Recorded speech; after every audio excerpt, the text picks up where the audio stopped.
संपूर्ण आरोह 34 नंबर, केवल यहीं से पास हो रहे हैं आप। आत्म परिचय, खुद को जानना, अपनी परीक्षा के लिए कितने तैयार हैं आप, पता है आपको? छोटा मेरा खेत 2020 से लेकर 25 तक लगातार 3 साल से प्रश्न पूछे जा रहे हैं। कहानी, उपन्यास, नाटक, एकांकी, संस्मरण, रेखा चित्र, आत्मकथा, जीवनी, हर साल यहां से अंतर पूछा जाता है।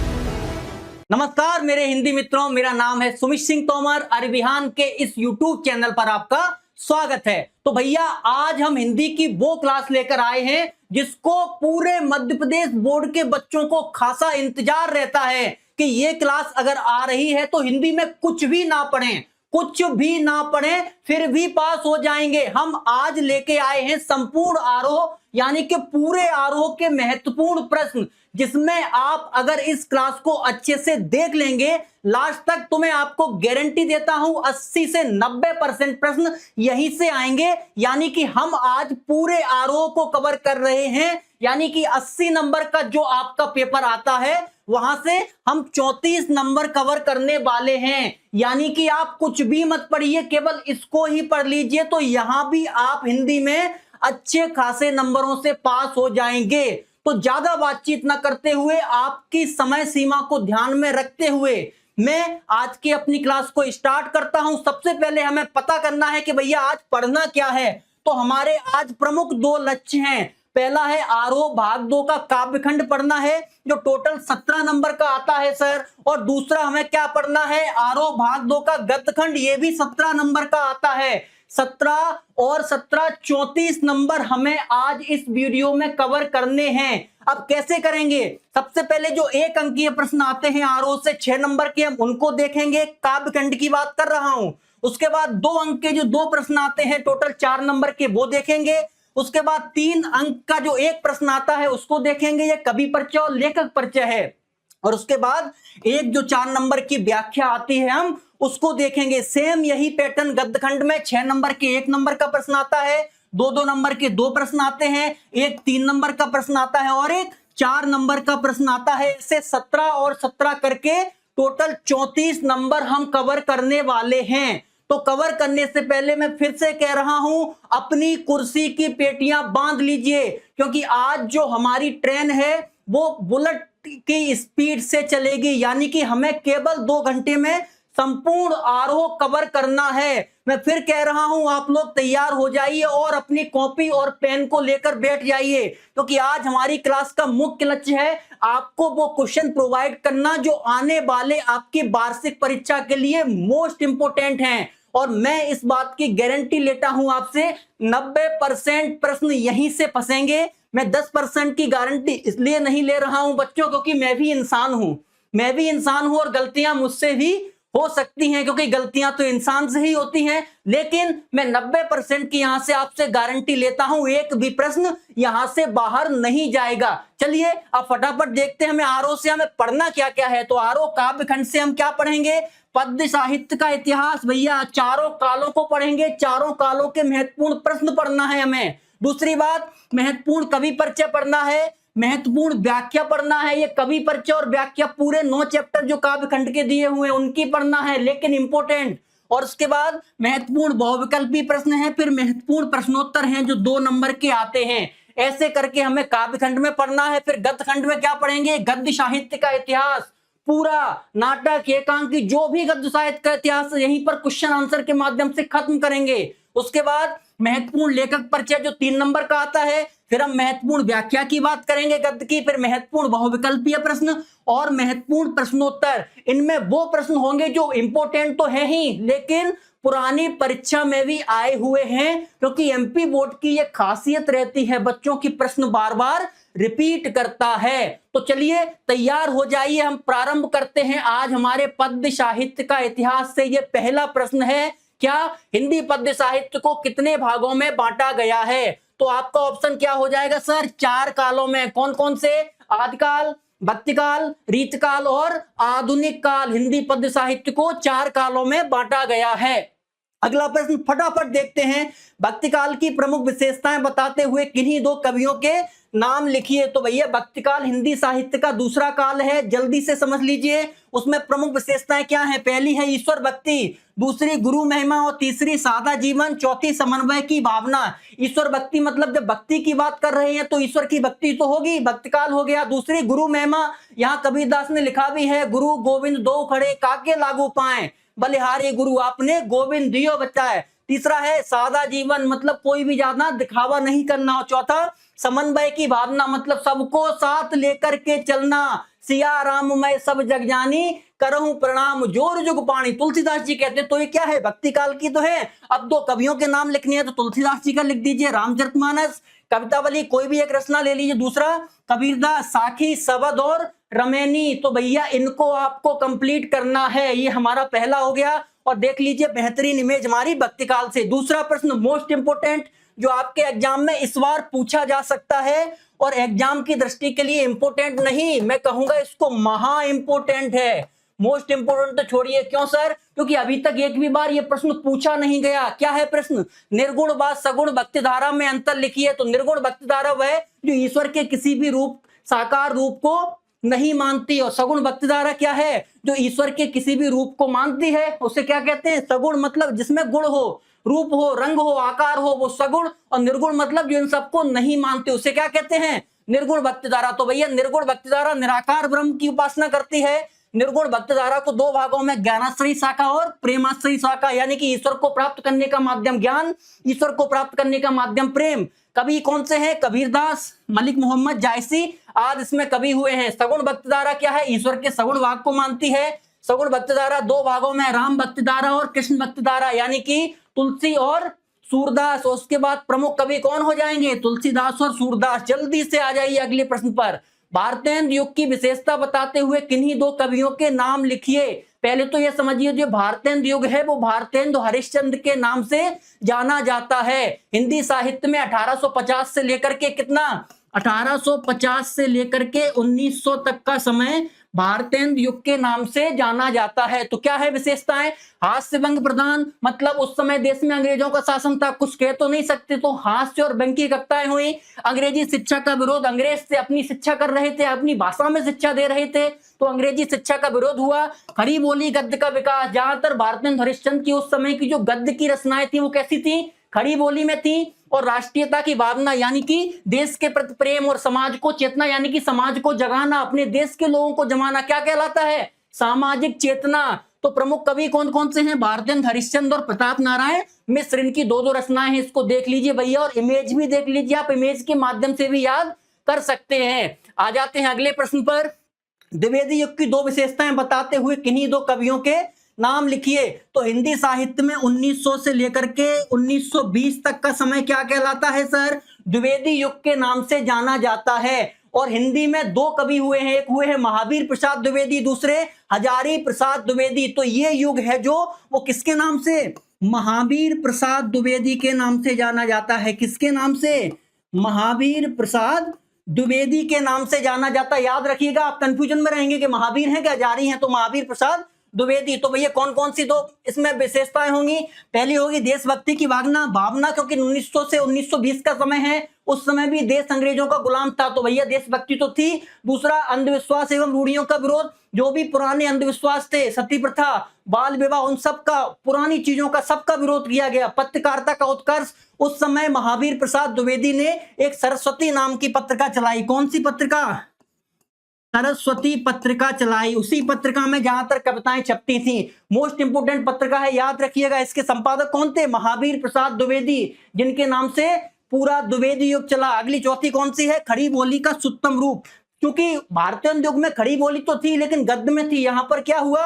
और परिष्कृत यानी सुंदर रूप खड़ी बोली का उभर कर आया। प्रमुख कवि कौन कौन से हैं? मैथिली शरण गुप्त और अयोध्या प्रसाद हरियो, दोनों की रचनाएं आपको पढ़ लेनी है। आ जाते हैं अगले पर। प्रगतिवाद की विशेषताएं बताते हुए दो कवियों के नाम लिखिए। भारतेंद्र युग, द्विवेदी युग, और तीसरा कौन सा है? छायावाद। फिर प्रगतिवाद, प्रयोगवाद और नई कविता, ऐसे 6 भागों में बांटा गया है। तो यहाँ हम किसकी बात कर रहे हैं? प्रगतिवाद की। तो प्रगतिवाद में क्या है?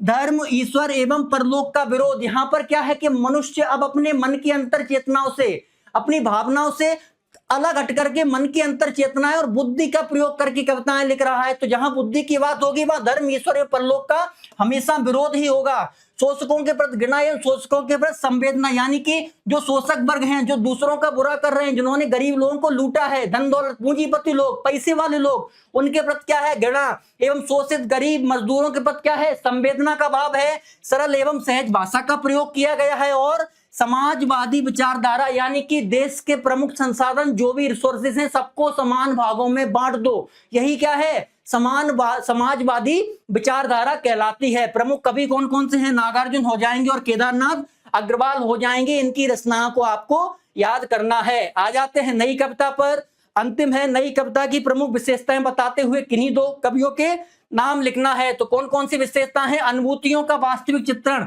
अब जो आप महसूस कर रहे हैं, जो सोच रहे हैं, वही कविताओं के माध्यम से लिखा जाएगा। दूसरा, नूतन बिंबों की खोज तथा प्रयोगों में नवीनता। बिंब क्या होते हैं? कि जो हमने शब्दों के माध्यम से लिखा उसके आपके दिमाग में चित्र छपने स्टार्ट हो गए, वही बिंब। तो नए नए बिंबों का प्रयोग किया गया और प्रयोगों में क्या नवीनता हुई? कुंठा, संत्रास एवं मृत्युबोध का मनोवैज्ञानिक ढंग से चित्रण। कुंठा मतलब आंतरिक पीड़ा, संत्रास मतलब भय, और मृत्युबोध क्या होता है? मृत्युबोध होता है कि संसार की नश्वरता को नकार देना, यानी कि संसार नश्वर है उसके बारे में बताना, वो मृत्युबोध। उसका क्या मनोवैज्ञानिक ढंग से चित्रण किया गया। और चौथा कौन सा है? भाषा में बिंबात्मकता एवं प्रतीकात्मकता का अधिक मात्रा में प्रयोग। अब प्रमुख कवि कौन कौन से हो जाएंगे? कुंवर नारायण हो जाएंगे और रघुवीर सहाय। इनकी रचनाओं को आपको याद करना है। आ जाते हैं अब भैया, सबसे पहले आने से पहले एक बहुत ही जरूरी खबर आपके लिए, वो है अरविहान की तरफ से आपके लिए एक बहुत ही बेहतरीन फीचर है महा रिवीजन नोट्स का।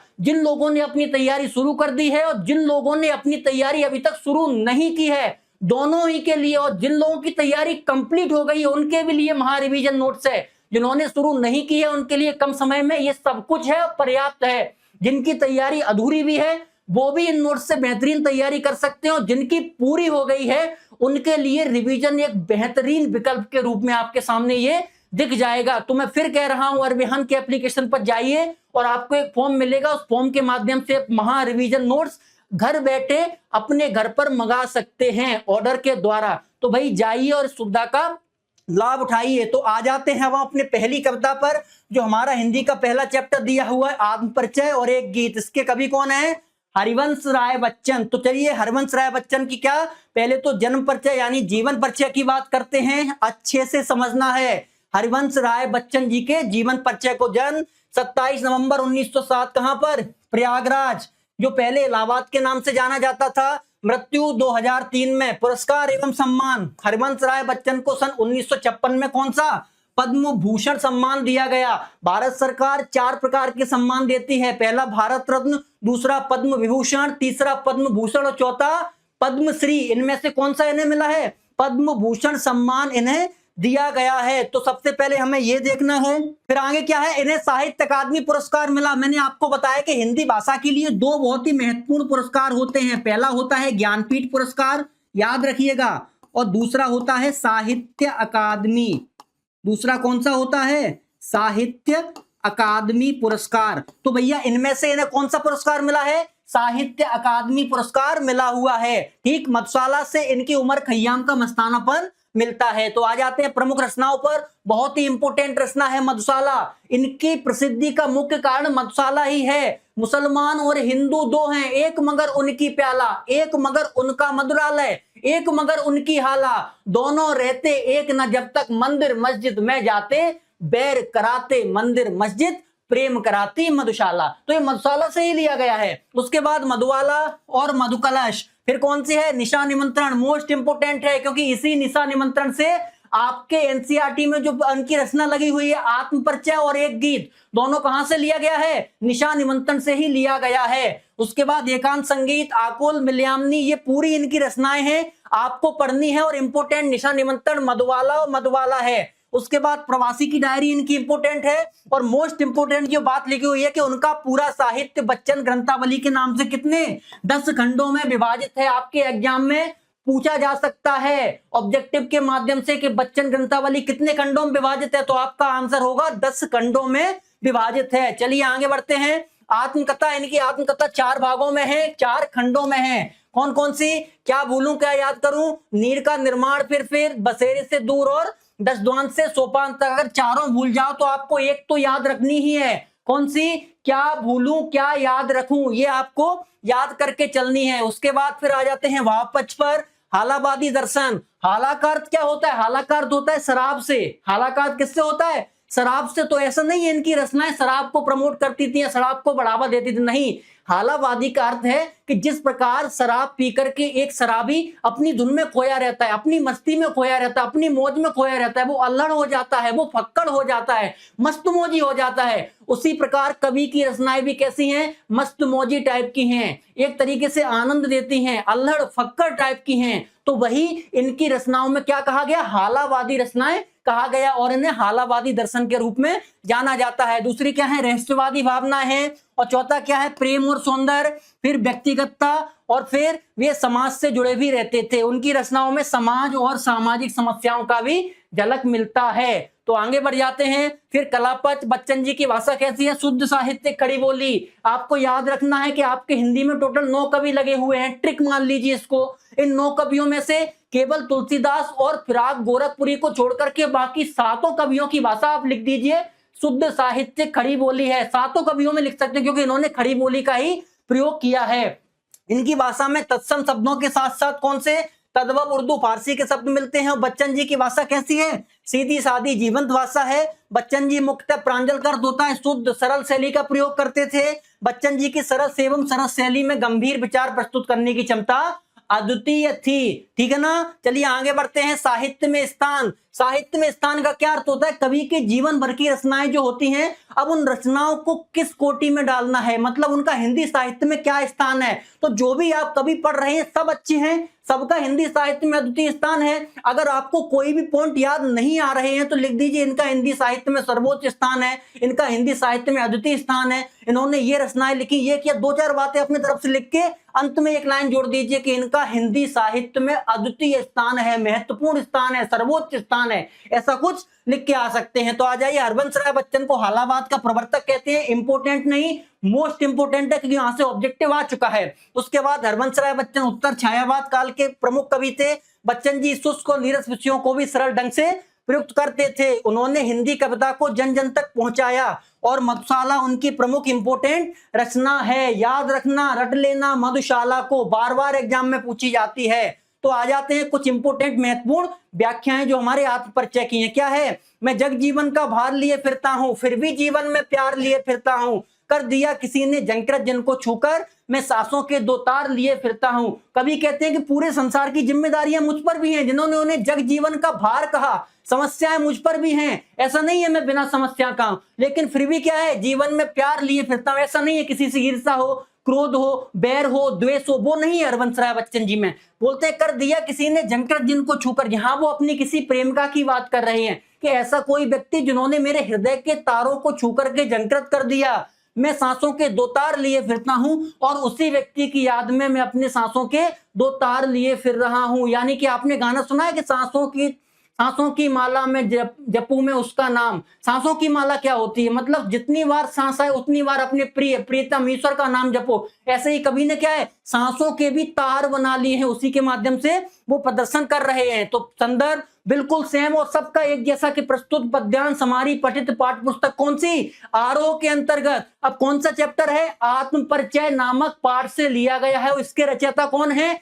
हरिवंश राय बच्चन है। संदर्भ में आपको क्या करना है? संदर्भ में केवल आपको कवि और उसकी रचना को अलग करना है, बाकी सबका संदर्भ एक जैसा ही रहता है। सीधा आ जाते हैं प्रसंग पर। कवि कहते हैं कि वे संसार की कठिनाइयां और जिम्मेदारियों को ढोते हुए भी अपने जीवन में प्रेम की भावना को सजो कर रख रहे हैं। सेम यही व्याख्या में पूरा दिया गया है। तो भैया आप अच्छे से व्याख्या पढ़ लीजिए और समझना है। मैंने तो आपको समझा दी, लेकिन आपको भी इस व्याख्या के बारे में समझना है कि कवि क्या कहना चाहता है। तो काव्य सौंदर्य में आ जाइए। भाषा कैसी है? सरल, सहज, खड़ी बोली।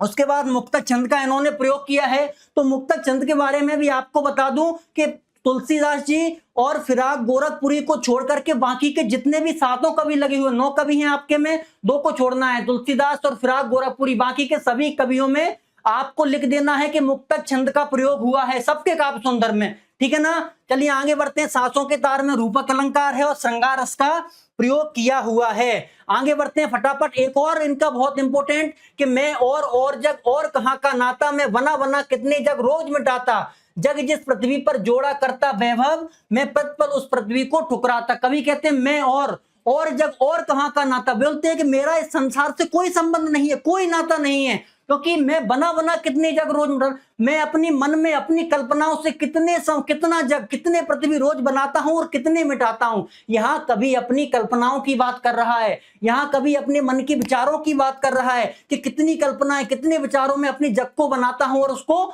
मिटा देता हूं। आगे कभी कहता है जग जिस पृथ्वी पर जोड़ा करता वैभव, वैभव क्या है, सुख समृद्धि ऐश्वर्य। कवि कहता है यहां पर तो प्रत्येक व्यक्ति इनके पीछे पड़ा हुआ है, सुख समृद्धि पैसे के रूप में। पैसा क्या भाई, हमारे पास बड़ी गाड़ी हो, बड़ा घर हो, बड़ा बंगला हो, यही तो पैसा है। कवि कहता है ऐसे संसार से मुझे कोई मतलब नहीं, प्रतिपल उस पृथ्वी को ठुकरा। तो कवि कहते हैं ऐसे संसार में जो संसार के लोग क्या करते हैं, पैसे जोड़ने में हैं, वैभव में हैं, समृद्धि जोड़ रहे हैं, मैं ऐसे लोगों को, ऐसे संसार को क्या करता हूं, ठुकराता हूं। यहां कभी संसार से अपने विपरीत संबंधों के बारे में बता रहा है। समझ गए ना।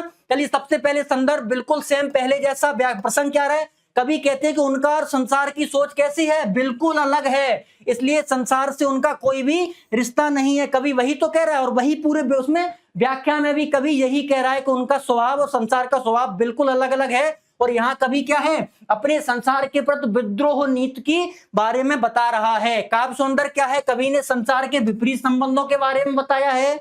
भाषा अत्यंत सरल सहज और प्रभावमय कैसी है, खड़ी बोली है। मुक्तक अलंकार है, मैं और जग में कौन सा यमक अलंकार दिया हुआ है। तो भैया आप इतनी चीजें बहुत बेहतरीन तरीके से समझिए, क्योंकि ये जो दो मैंने व्याख्याएं लगाई हुई हैं यहाँ पर मोस्ट इंपोर्टेंट है आपके एग्जाम के लिए। प्रश्न क्या है, दिन जल्दी जल्दी ढलता है गीत हरवंश राय के किस काव्य संग्रह से लिया गया है। तो मैंने पहले ही कहा था ये निशा निमंत्रण से लिया गया है।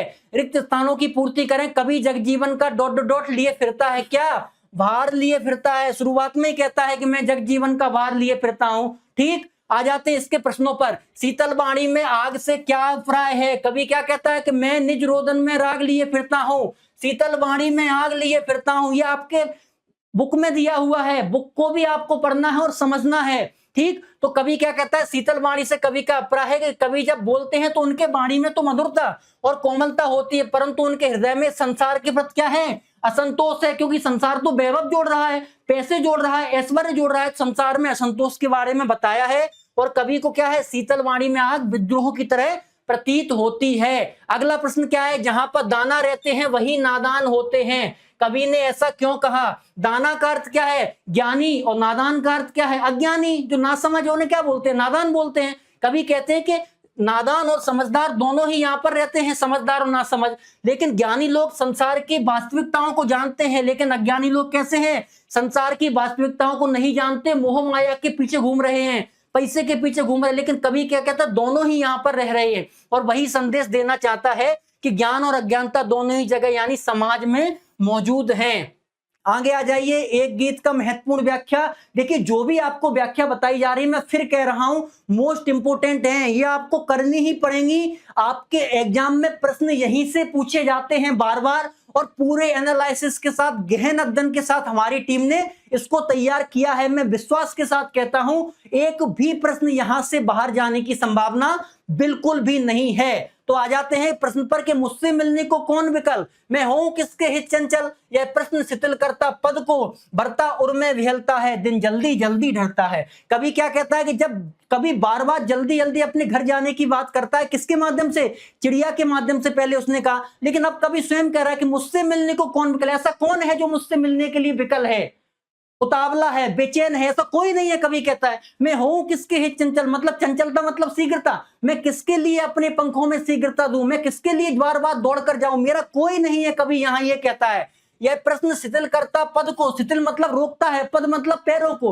कवि कहता है यही प्रश्न बार बार मेरे पैरों को क्या करता है, शिथिल यानी रोकता है। भरता उर में विहलता है, उर मतलब हृदय में, विहलता मतलब धीमा करता है, शोक करता, थोड़ा दुख भरता है। और आगे कहता दिन जल्दी जल्दी ढलता है। यहाँ कवि के अकेलेपन की बात की गई है। संदर्भ तो पहले जैसा इस कवि में।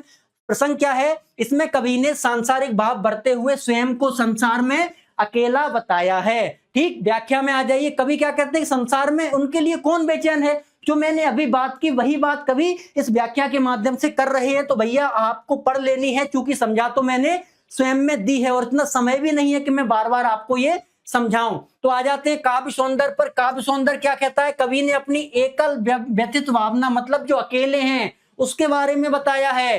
कविता की भाषा कैसी है, सरल सहज खड़ी बोली, अनुप्रास अलंकार है और मुक्तक छंद है। अनुप्रास अलंकार के बारे में एक और बात सुन लीजिए।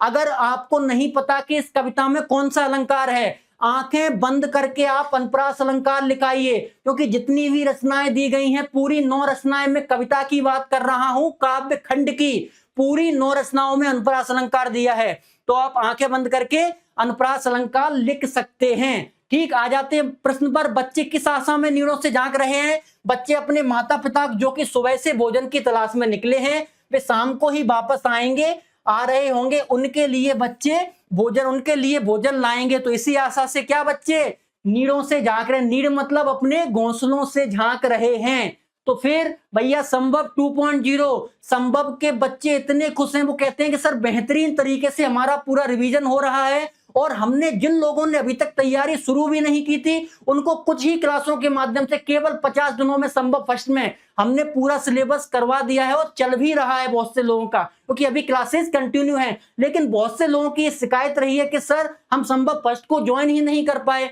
अब हमारे लिए कोई दूसरा विकल्प तो दीजिए। तो उनके लिए संभव 2.0 नाम से एक और बैच हमने स्टार्ट किया है हमारे अरविहान की टीम ने, जिसके रजिस्ट्रेशन डेट 21 से 28 दिसंबर तक अभी प्रिंट में चल रहे हैं। तो बच्चों मैं फिर आपसे कहना चाहूंगा, बेहतरीन तरीके से आपको रिवीजन करना है, समय बहुत कम बचा हुआ है। पीसीएम के लिए, पीसीबी के लिए, कॉमर्स और आर्ट्स के लिए हमारी क्लासें चालू हो गई हैं। आपसे फिर कहूंगा, जिन लोगों ने अरविहान का एप्लीकेशन इंस्टॉल नहीं किया है, वो अरविहान का एप्लीकेशन इंस्टॉल करें और इन सब चीजों को ध्यान से देखें, क्योंकि यही टाइम है, कुछ ठीक महीने बचे हैं आपकी एग्जाम के लिए। तो आपको बस जी तोड़ करके एग्जाम में क्या मेहनत करनी है। आ जाते हैं दूसरे चैप्टर पर, पतंग पर। तो भैया पतंग के लिए एक बेहतरीन व्याख्या, दुनिया की सबसे हल्की और रंगीन चीज उड़ सके, दुनिया का सबसे पतला कागज उड़ सके, बांस की सबसे पतली कमानी उड़ सके, कि शुरू हो सके सीटियों, किलकारी और तितलियों की इतनी नाजुक सी दुनिया। तो संदर्भ पहले जैसा आरओ के पतंग नामक पाठ से लिया गया है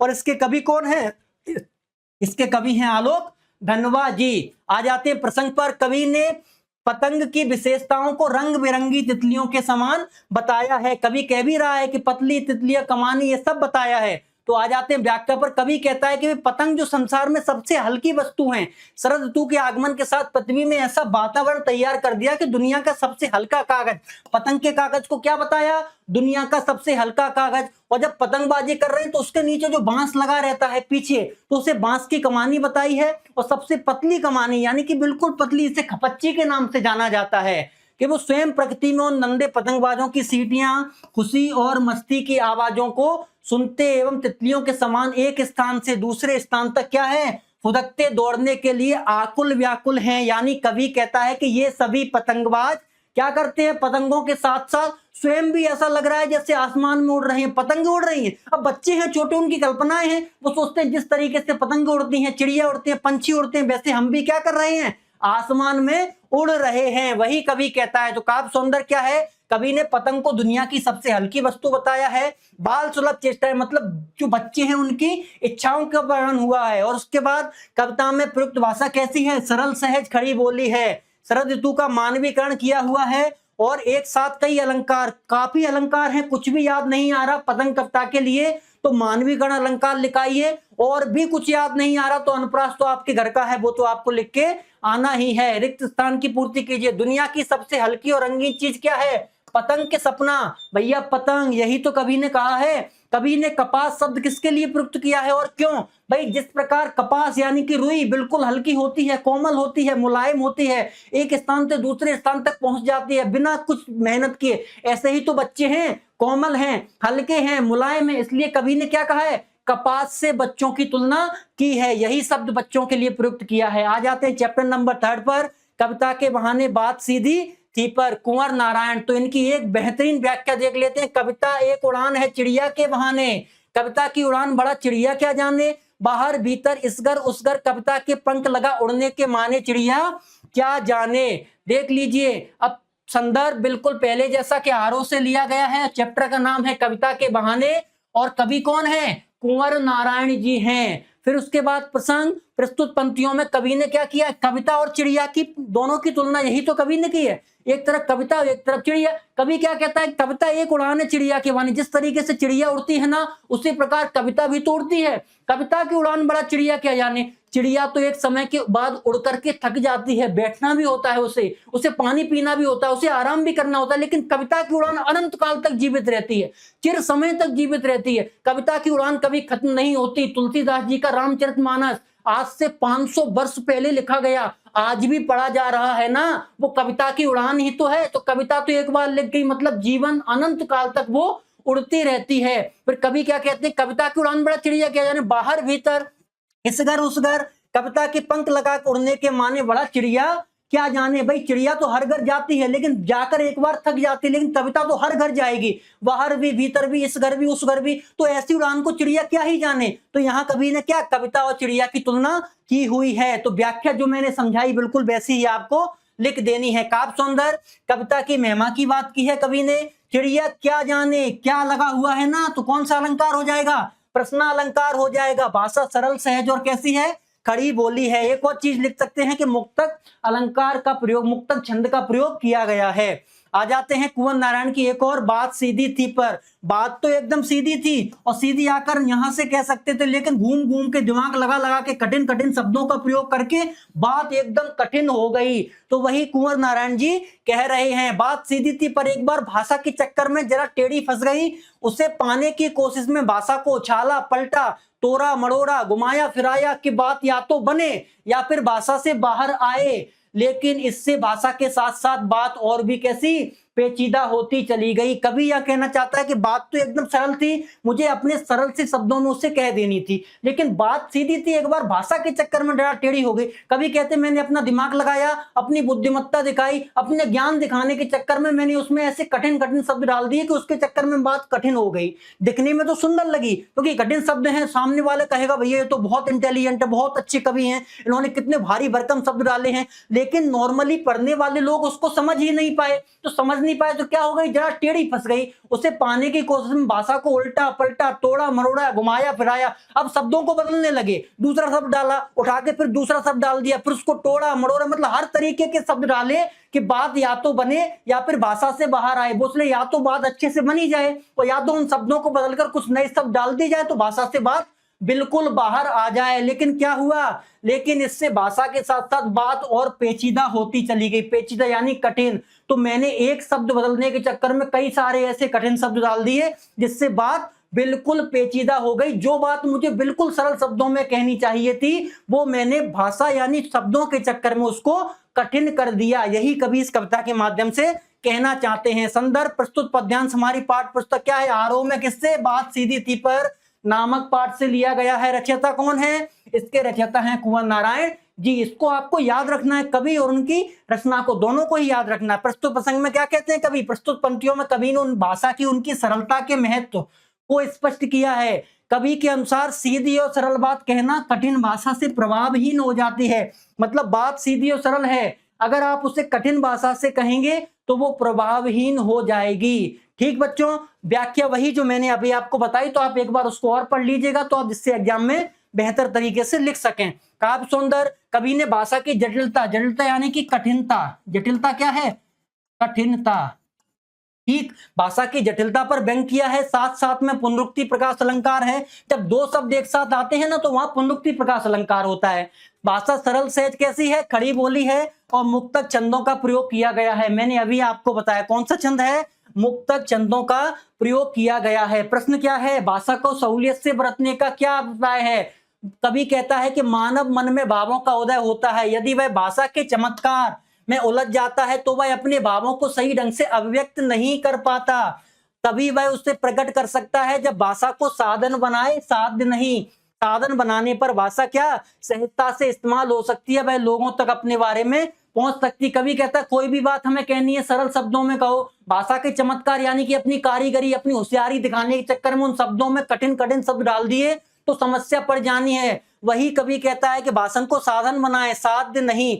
मतलब एक माध्यम बनाएं जहां आप अपनी बात अभिव्यक्त कर सकें, प्रेजेंट कर सकें। ठीक है ना बच्चों, तो यही कवि कहना चाहता है। कविता के संदर्भ में बिना मुरझाए महकने का क्या तात्पर्य है? तो कवि क्या कहता है? कवि का मानना है कि कविता कभी मुरझाती नहीं, यह अमर होती है, युग युगांतर तक मानव समाज को प्रभावित करती रहती है। अपनी जीवंतता की वजह से महक बरकरार रहती है। मतलब यह है कि फूल तो एक बार खिलेंगे, उसके बाद मुरझा जाएंगे, खुशबू कुछ समय के लिए आती है, लेकिन कविता हमेशा खिलती रहती है। और क्या है? बिना मुरझाए, मतलब कविता कभी भी मुरझाती नहीं। फूलों के कंपेयर किया है कवि ने फूल से, और हमेशा महकती रहती है। फिर मैं कहूंगा रामचरितमानस देख लीजिए आप, आज भी महक रही है ना, 500 साल हो गए उसे लिखे हुए। तो क्या है? बिना मुरझाए महक रही है। चैप्टर नंबर 4 कैमरे में बंद अपाहिज किससे लिया गया है? रघुवीर सहाय जी ने इसको लिखा है। कवि परिचय देख लीजिए। रघुवीर सहाय का इंपोर्टेंट इसलिए है कि 2022 और 24 में पूछा गया है, तो 2026 में पूछने की मोस्ट संभावना है। और आपके लिए सबसे ज्यादा इंपोर्टेंट है ये कवि परिचय, क्योंकि 22-24 एक एक साल करके पूछा जा रहा है, तो 26 में भी ये पूछा जा सकता है। रघुवीर सहाय कवि परिचय। 9 दिसंबर 1929 लखनऊ में इनका जन्म, 1990 दिल्ली में इनकी मृत्यु। प्रमुख रचनाएं कौन सी हैं? सीढ़ियों में धूप, आत्महत्या के विरोध, हंसो हंसो जल्दी हंसो, लोग भूल गए हैं। अगर आप चारों नहीं याद कर पा रहे हैं, कम से कम 2 तो याद कर लीजिए, क्योंकि आपको 2 रचनाएं उनकी लिखनी पड़ेंगी। कवि परिचय में 2 रचनाएं ही पूछते हैं। ठीक, कुछ भी ट्रिक बनाइए, कैसे भी बनाइए, 2 रचनाएं कम से कम आपको इनकी याद करनी है। उसके बाद मोस्ट इंपोर्टेंट कुछ फैक्ट हैं, पॉइंट्स हैं कि कैमरे में बंद अपाहिज कविता कहां से ली गई है? इनके लोग भूल गए हैं काव्य संग्रह से। याद कर लीजिए, क्योंकि ये रचना आपके एग्जाम में यानी कि आपके एनसीईआरटी में लगी हुई है। रघुवीर सहाय दूसरे तार सप्तक के महत्वपूर्ण कवि हैं।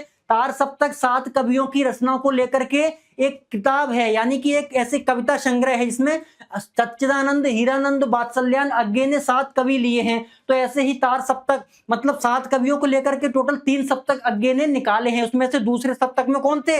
रघुवीर सहाय जी थे। दूसरे तार सप्तक से नई कविता की शुरुआत मानी जाती है। रघुवीर सहाय को लोग भूल गए हैं के लिए साहित्य अकादमी पुरस्कार मिला है। कौन सी? लोग भूल गए हैं के लिए साहित्य अकादमी पुरस्कार से नवाजा गया है। वापस आ जाते हैं। रघुवीर समाज ने समकालीन समाज का यथार्थ चित्रण किया। इन्होंने मध्यवर्गीय जीवन का चित्र अपने माध्यम से किया। इन्होंने अपने कविता में सामाजिक व्यवस्था, शोषण, विडंबना आदि का यथार्थ चित्रण किया। आत्महत्या के विरुद्ध हंसो हंसो जल्दी हंसो जैसी रचनाएं इनकी अनुपम है, अद्वितीय हैं, बहुत ही बेहतरीन रचनाएं इन्होंने लिखी हैं। आ जाते हैं कला पक्ष पर। रघुवीर सहाय जी की भाषा सब में एक जैसे शुद्ध साहित्य खरी बोली है। इन्होंने संस्कृत के कौन से तत्सम तद्भव शब्द लिए हैं। इन्होंने अपने काव्य में व्यंग्यात्मक शैली का प्रयोग किया है। व्यंग्यात्मक शैली क्या है? कि हम सामने वाले से कुछ कह भी दें और उसे वो बात बुरी भी ना लगे, मतलब हंसी मजाक में कोई भी काम कहना ही व्यंग्यात्मक शैली होता है। इसमें काव्य में कवि ने कौन कौन से अनुप्रास, सिमक, रूपक, उत्प्रेक्षा, अलंकार का प्रयोग किया है। और रचना किसमें है? ये मुक्तक छंद में है। जल्दी आ जाइए। साहित्य में स्थान। रघुवीर जी को हिंदी साहित्य में नई कविता के युग प्रवर्तक के रूप में जाना जाता है। रघुवीर जी राजनीति पर कटाक्ष करते थे। मूलतः उनकी भाषा कैसी है? पत्रकारिता के तेवर दिखाई देते हैं। क्यों? क्योंकि तार सप्तक के कवियों में है ये। उन्होंने कविता में बौद्धिकता और सामाजिक चेतना से जोड़ा है। हिंदी साहित्य में उनका योगदान कैसा है? अविस्मरणीय है। देखिए, मैं फिर कहता हूं, साहित्य में स्थान जो है वो आपको क्या करना है? खुद से बनाकर लिखना है। पहले छंद तो मुक्तक लिख दीजिए, सब में काव्य सौंदर्य में तो लिखते हैं। ऐसे ही साहित्य में स्थान में कि इनकी भाषा अद्वितीय है, इन्होंने ये किया वो किया। जीवन में इतनी 1-2 कोई रचनाएं जो बहुत इंपॉर्टेंट हैं वो उठा के आप रख दीजिए और लिख दीजिए इनका साहित्य में सर्वोच्च स्थान है। टोटल 1 नंबर का आता है। 3 पॉइंट कम से कम आपको लिखने पड़ेंगे। याद रखिए, 3 पॉइंट कम से कम आपको लिखने पड़ेंगे। भाषा शैली में भी 4 पॉइंट और साहित्य में स्थान में आपको 3 पॉइंट लिखना इंपॉर्टेंट है। ठीक, आ जाते हैं प्रश्न। करुणा के मुकुटों में छुपी क्रूरता की कविता है। कौन सी है भैया? कैमरे में बंद अपाहिज। ये अभी हम पढ़ के आए हैं। अब प्रश्न है कि हम समर्थ, शक्तिवान और हम एक दुर्बल को लाएंगे पंक्ति के माध्यम से कवि क्या व्यंग किया है? तो उत्तर क्या है? हम समझ शक्तिमान पंक्ति में कवि ने किस पर? मीडिया की ताकत पर व्यंग किया है। क्या किया है? कवि कहते हैं कि मीडिया स्वयं को बहुत शक्तिशाली मानती है और क्या जनता की सोच तक बदलने की क्षमता है। हम एक दुर्बल को लाएंगे से कवि ने दिखाया कि मीडिया किसी भी लाचार व्यक्ति को स्टूडियो में बुलाकर उसके दर्द को बार बार उभारता है और उसकी कमजोरी का प्रदर्शन कर लोकप्रियता बढ़ाता है। मीडिया ये चाहती है कि कैमरा के सामने एक अपाहिज को लाया जाए, उस अपाहिज को रुलाया जाए और जैसे ही उसके मन में जो रोने की भावना है वो दर्शक देखेंगे वो भी रोएंगे। ऐसे ज्यादातर लोग उनका ऐसा शो देखेंगे, शो देखने से उनकी टीआरपी बढ़ेगी और टीआरपी बढ़ने से क्या होगा भैया, उनके पास पैसा आएगा। तो इसलिए वो अपने आप को कैसा शक्तिमान मानते हैं, शक्तिशाली मानते हैं। कौन? मीडिया वाले। कार्यक्रम निर्माता किसे एक साथ रुलाना चाहते थे और क्यों? कार्यक्रम निर्माता का उद्देश्य था कि विकलांग व्यक्ति को और दर्शकों को दोनों को एक साथ रुलाना चाहते थे ताकि भावनाओं का उपान कार्यक्रम को लोकप्रिय बना सके और उनकी टीआरपी बढ़ सके। उनका वास्तविक उद्देश्य पीड़ितों की सहायता करना नहीं था। क्या था? बल्कि कार्यक्रम को प्रसिद्धि बनाकर विज्ञापन के माध्यम से पैसा कमाना। के लोग रोएंगे, दर्शक रोएंगे, ज्यादातर कार्यक्रम चलेगा और कार्यक्रम के माध्यम से हम और ज्यादा पैसा कमा सकेंगे। ऐसी मीडिया की सोच थी। 5वां चैप्टर है हमारा उषा। किसका है? शमशेर बहादुर सिंह जी का। भैया नाम याद रखना, उषा कविता के राइटर का। ये वाली जो व्याख्या है 2024 में पूछी जा चुकी है, इसलिए आपके लिए मोस्ट इंपोर्टेंट व्याख्या है। प्रातः नवता बहुत नीला शंख जैसे, भोर का नभ राख से लिपा हुआ चौका अभी गीला पड़ा है, बहुत काली सिल जरा से लाल केसर से, कि जैसे धुल गई हो स्लेट पर या लाल कड़ियां चौक मल्दी हो किसी ने। तो कवि क्या कहता है? उषा का अर्थ सबसे पहले समझिए। उषा का अर्थ होता है, उषा का अर्थ होता है सूर्योदय से पहले का समय। लिख लीजिए जिसको याद ना हो, क्योंकि एग्जाम में पूछा जाता है। सूर्योदय से पहले का समय। अब मतलब सूर्योदय से पहले का समय आप पूछेंगे सर क्या होता है? मतलब जब सूर्य निकलने वाला है उससे पहले आसमान में जो लालिमा छा जाती है ना, जहां से पूर्व दिशा से सूरज निकलता है, तो उसी समय को हम उषा कहते हैं। जब अंधकार छट रहा होता है और सूर्य की लालिमा आकाश में आने वाली होती है, वही समय को हम क्या कहते हैं? उषा कहते हैं। कवि कहते हैं प्रातः नभ था बहुत नीला शंख जैसे भोर का नभ। तो प्रातः का नभ कवि कहते हैं बहुत नीला था। कैसा? जैसे शंख होता है ना, समुद्र का शंख नीला होता है, वैसे ही कवि ने बताया कैसा? भोर का नभ। भोर क्या होता है? सुबह। सुबह का जो आसमान था कैसा था? शंख के जैसा, भोर का। राख से लिपा हुआ चौका अभी गीला पड़ा है। कवि कहते हैं क्या? कि जब रात होती है, रात छटने वाली होती है और सुबह आने वाली होती है, उस समय क्या है कि आसमान का जो रंग होता है कैसा होता है? हल्का सा काला होता है, जैसे राख से लिपा हुआ चौका होता है। बहुत काली सिल जरासी लाल केसर से धुल गई हो। अब जैसे ही रात छटने वाली है, जो आसमान काला काला सा होता है, अब रात छटेगी तो सूरज उगेगा, तो सूरज उगने से पहले का समय चारों तरफ लालिमा छा जाती है। कभी अब उससे किसके सिल के माध्यम से उसको तुलना कर रहा है कि ऐसा लगता है किसी ने काली सिल पर लाल केसर मल दिया हो। मतलब आसमान काला है, काले आसमान पर किसी ने सूर्य की लाल किरणों को देख करके कवि यह बात कह रहा है कि जैसे धुल गई हो स्लेट पर या लाल कड़िया मल दी हो किसी ने। अब कवि क्या कह रहा है कि वह केसर धुल गई हो या स्लेट पर, कैसे? कोई भी काली स्लेट है उस पर किसी ने क्या? लाल कड़िया मल दी हो, ऐसा लगता है। पहले तो केसर के माध्यम से कहता है, फिर कहता है कि ऐसा लग रहा है जैसे स्लेट पर किसी ने लाल कड़िया मल दी हो। तो वही कवि क्या कहता है? उषा यानी कि सूर्योदय से पहले के समय का वर्णन कर रहा है। तो क्या है? प्रसंग, संदर्भ, प्रस्तुत पद्यांश हमारी पठित पाठ पुस्तक। क्या नाम है? उषा से लिया गया। इसके रचयिता कौन है? शमशेर बहादुर सिंह। प्रसंग में क्या कहता है कि प्रस्तुत प्रसंग में कवि ने प्रातः काल में आकाश में होने वाले परिवर्तन का वर्णन किया है। वही परिवर्तन कि जब सूर्योदय आ रहा है तो उससे पहले का दृश्य कैसा है, वही कवि इस कविता के माध्यम से कह रहा है, वही व्याख्या है। तो भैया वैसे तो मैंने आपको बता दिया, लेकिन फिर भी घर जाकर पढ़ लीजिएगा, क्योंकि आपको एग्जाम में लिखना भी है। काव्य सौंदर्य क्या है? सूर्योदय से पूर्व प्रातः काल का मनोहारी वर्णन है। कवि ने शंख, चौका, सिल, स्लेट, कड़ियां, ये सब की बात की है। तो क्या है? ये बिंबी तो है कि कवि ने शंख की बात की, आपके दिमाग में शंख की इमेज बन गई। वो क्या है? वही बिंब है। कवि क्या कहता है? वही बिंब है। और क्या है? भाषा सरल सहज खड़ी बोली है। और छंद कौन सा है भैया? मुक्तक छंद का प्रयोग किया गया है। मैं आशा कर रहा हूं कि आपको अच्छे से समझ में आ रहा होगा।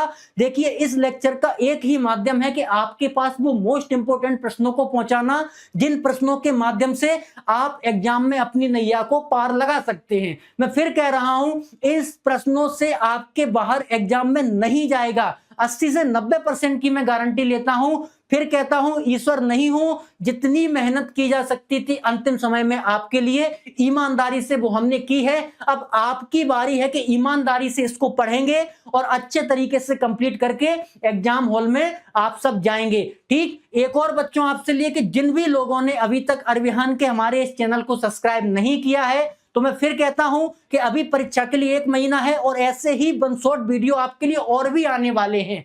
तो सबसे ज्यादा आवश्यक क्या है कि आपको चैनल को सब्सक्राइब करना है, क्योंकि जितने भी वीडियोस वगैरह आएंगे तो आपको टाइम से मिल तो जाएंगे, नहीं तो परीक्षा तक ऐसा हो कि 1-2 दिन बच्चे हो फिर आप वीडियो देखें तो आप और ज्यादा परेशान हो। क्योंकि हम जितनी मेहनत कर सकते हैं, जितनी सरल आपकी पढ़ाई को बना सकते हैं, कोशिश कर रहे हैं।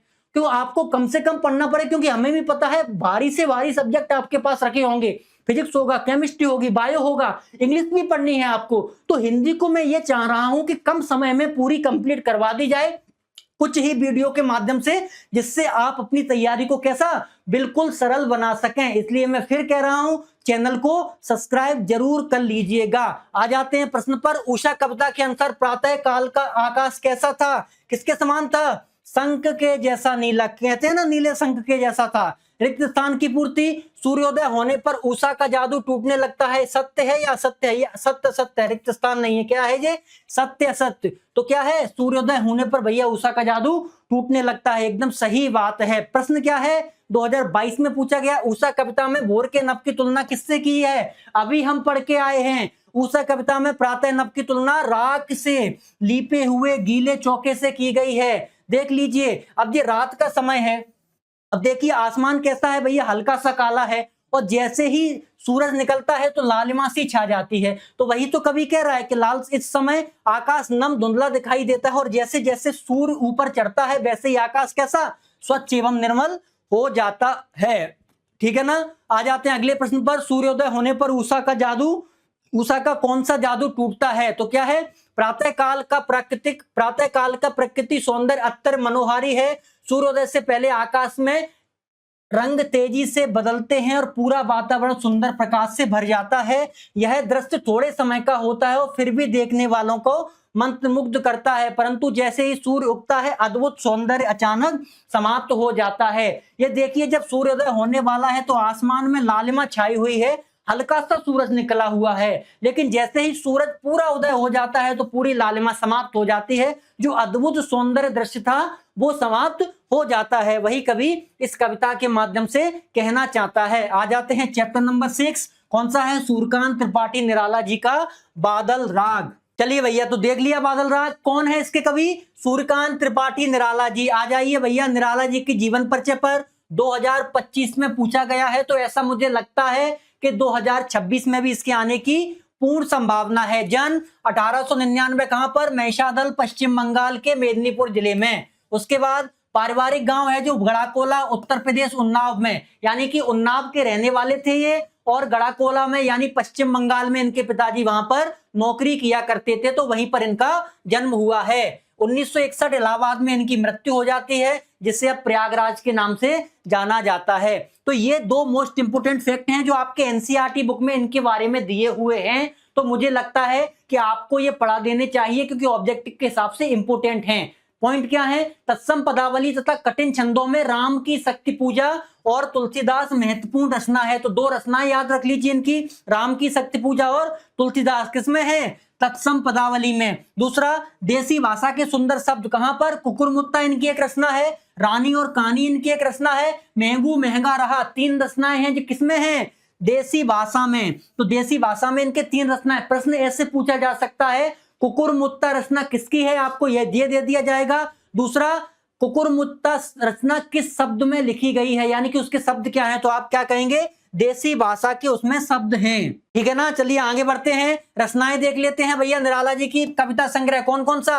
अनामिका, परिमल, गीतिका, बेला, नए पत्ते, अणमा, तुलसीदास और कुकुरमुत्ता। इंपोर्टेंट लिख लीजिए, कुकुरमुत्ता और अनामिका। गद्य में देखिए, चतुरी चमार, प्रभावती, बिल्ले सुरार बकरियां, चोटी की पकड़, कार्य कारनामे।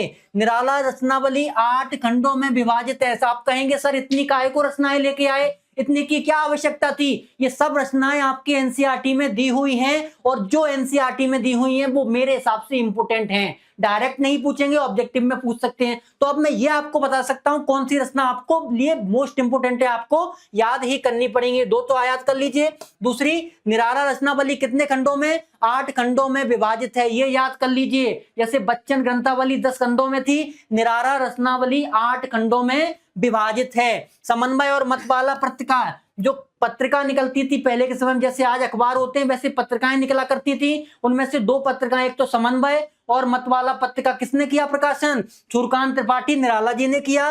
बादल राज कविता कहां से ली गई है? अनामिका से ली गई है, इसलिए मैंने कहा अनामिका इंपोर्टेंट है। और अनामिका में टोटल कितने खंड हैं? अनामिका में 6 खंड हैं और ये उनका 6ठा खंड ही है। यानी कि बादल राग जो आपकी कविता है वो अनामिका से ली गई है। अनामिका में टोटल 6 खंड हैं और ये उसका 6वां खंड ही है। लिख लीजिए या याद कर लीजिए। आ जाते हैं वापच पर। वापच क्या है? निराला की रचनाओं में प्रेम और सौंदर्य के चित्र मिलते हैं। निराला की रचना में पीड़ित मानवतावाद, नारी के प्रति करुणा भाव है। इनकी रचनाओं में सामाजिक अन्याय और कुरीति का विरोध है।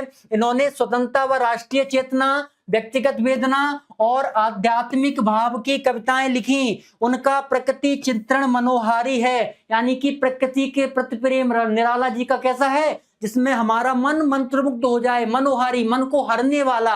आ जाते हैं कला पक्ष पर। भाषा शैली क्या है? निराला की भाषा सरल एवं व्यवहारिक है, जिसमें उर्दू, फारसी और बांग्ला के शब्द भी मिलते हैं। भूल जाए तो इतना लिख दीजिए, सरल एवं व्यवहारिक है। ठीक।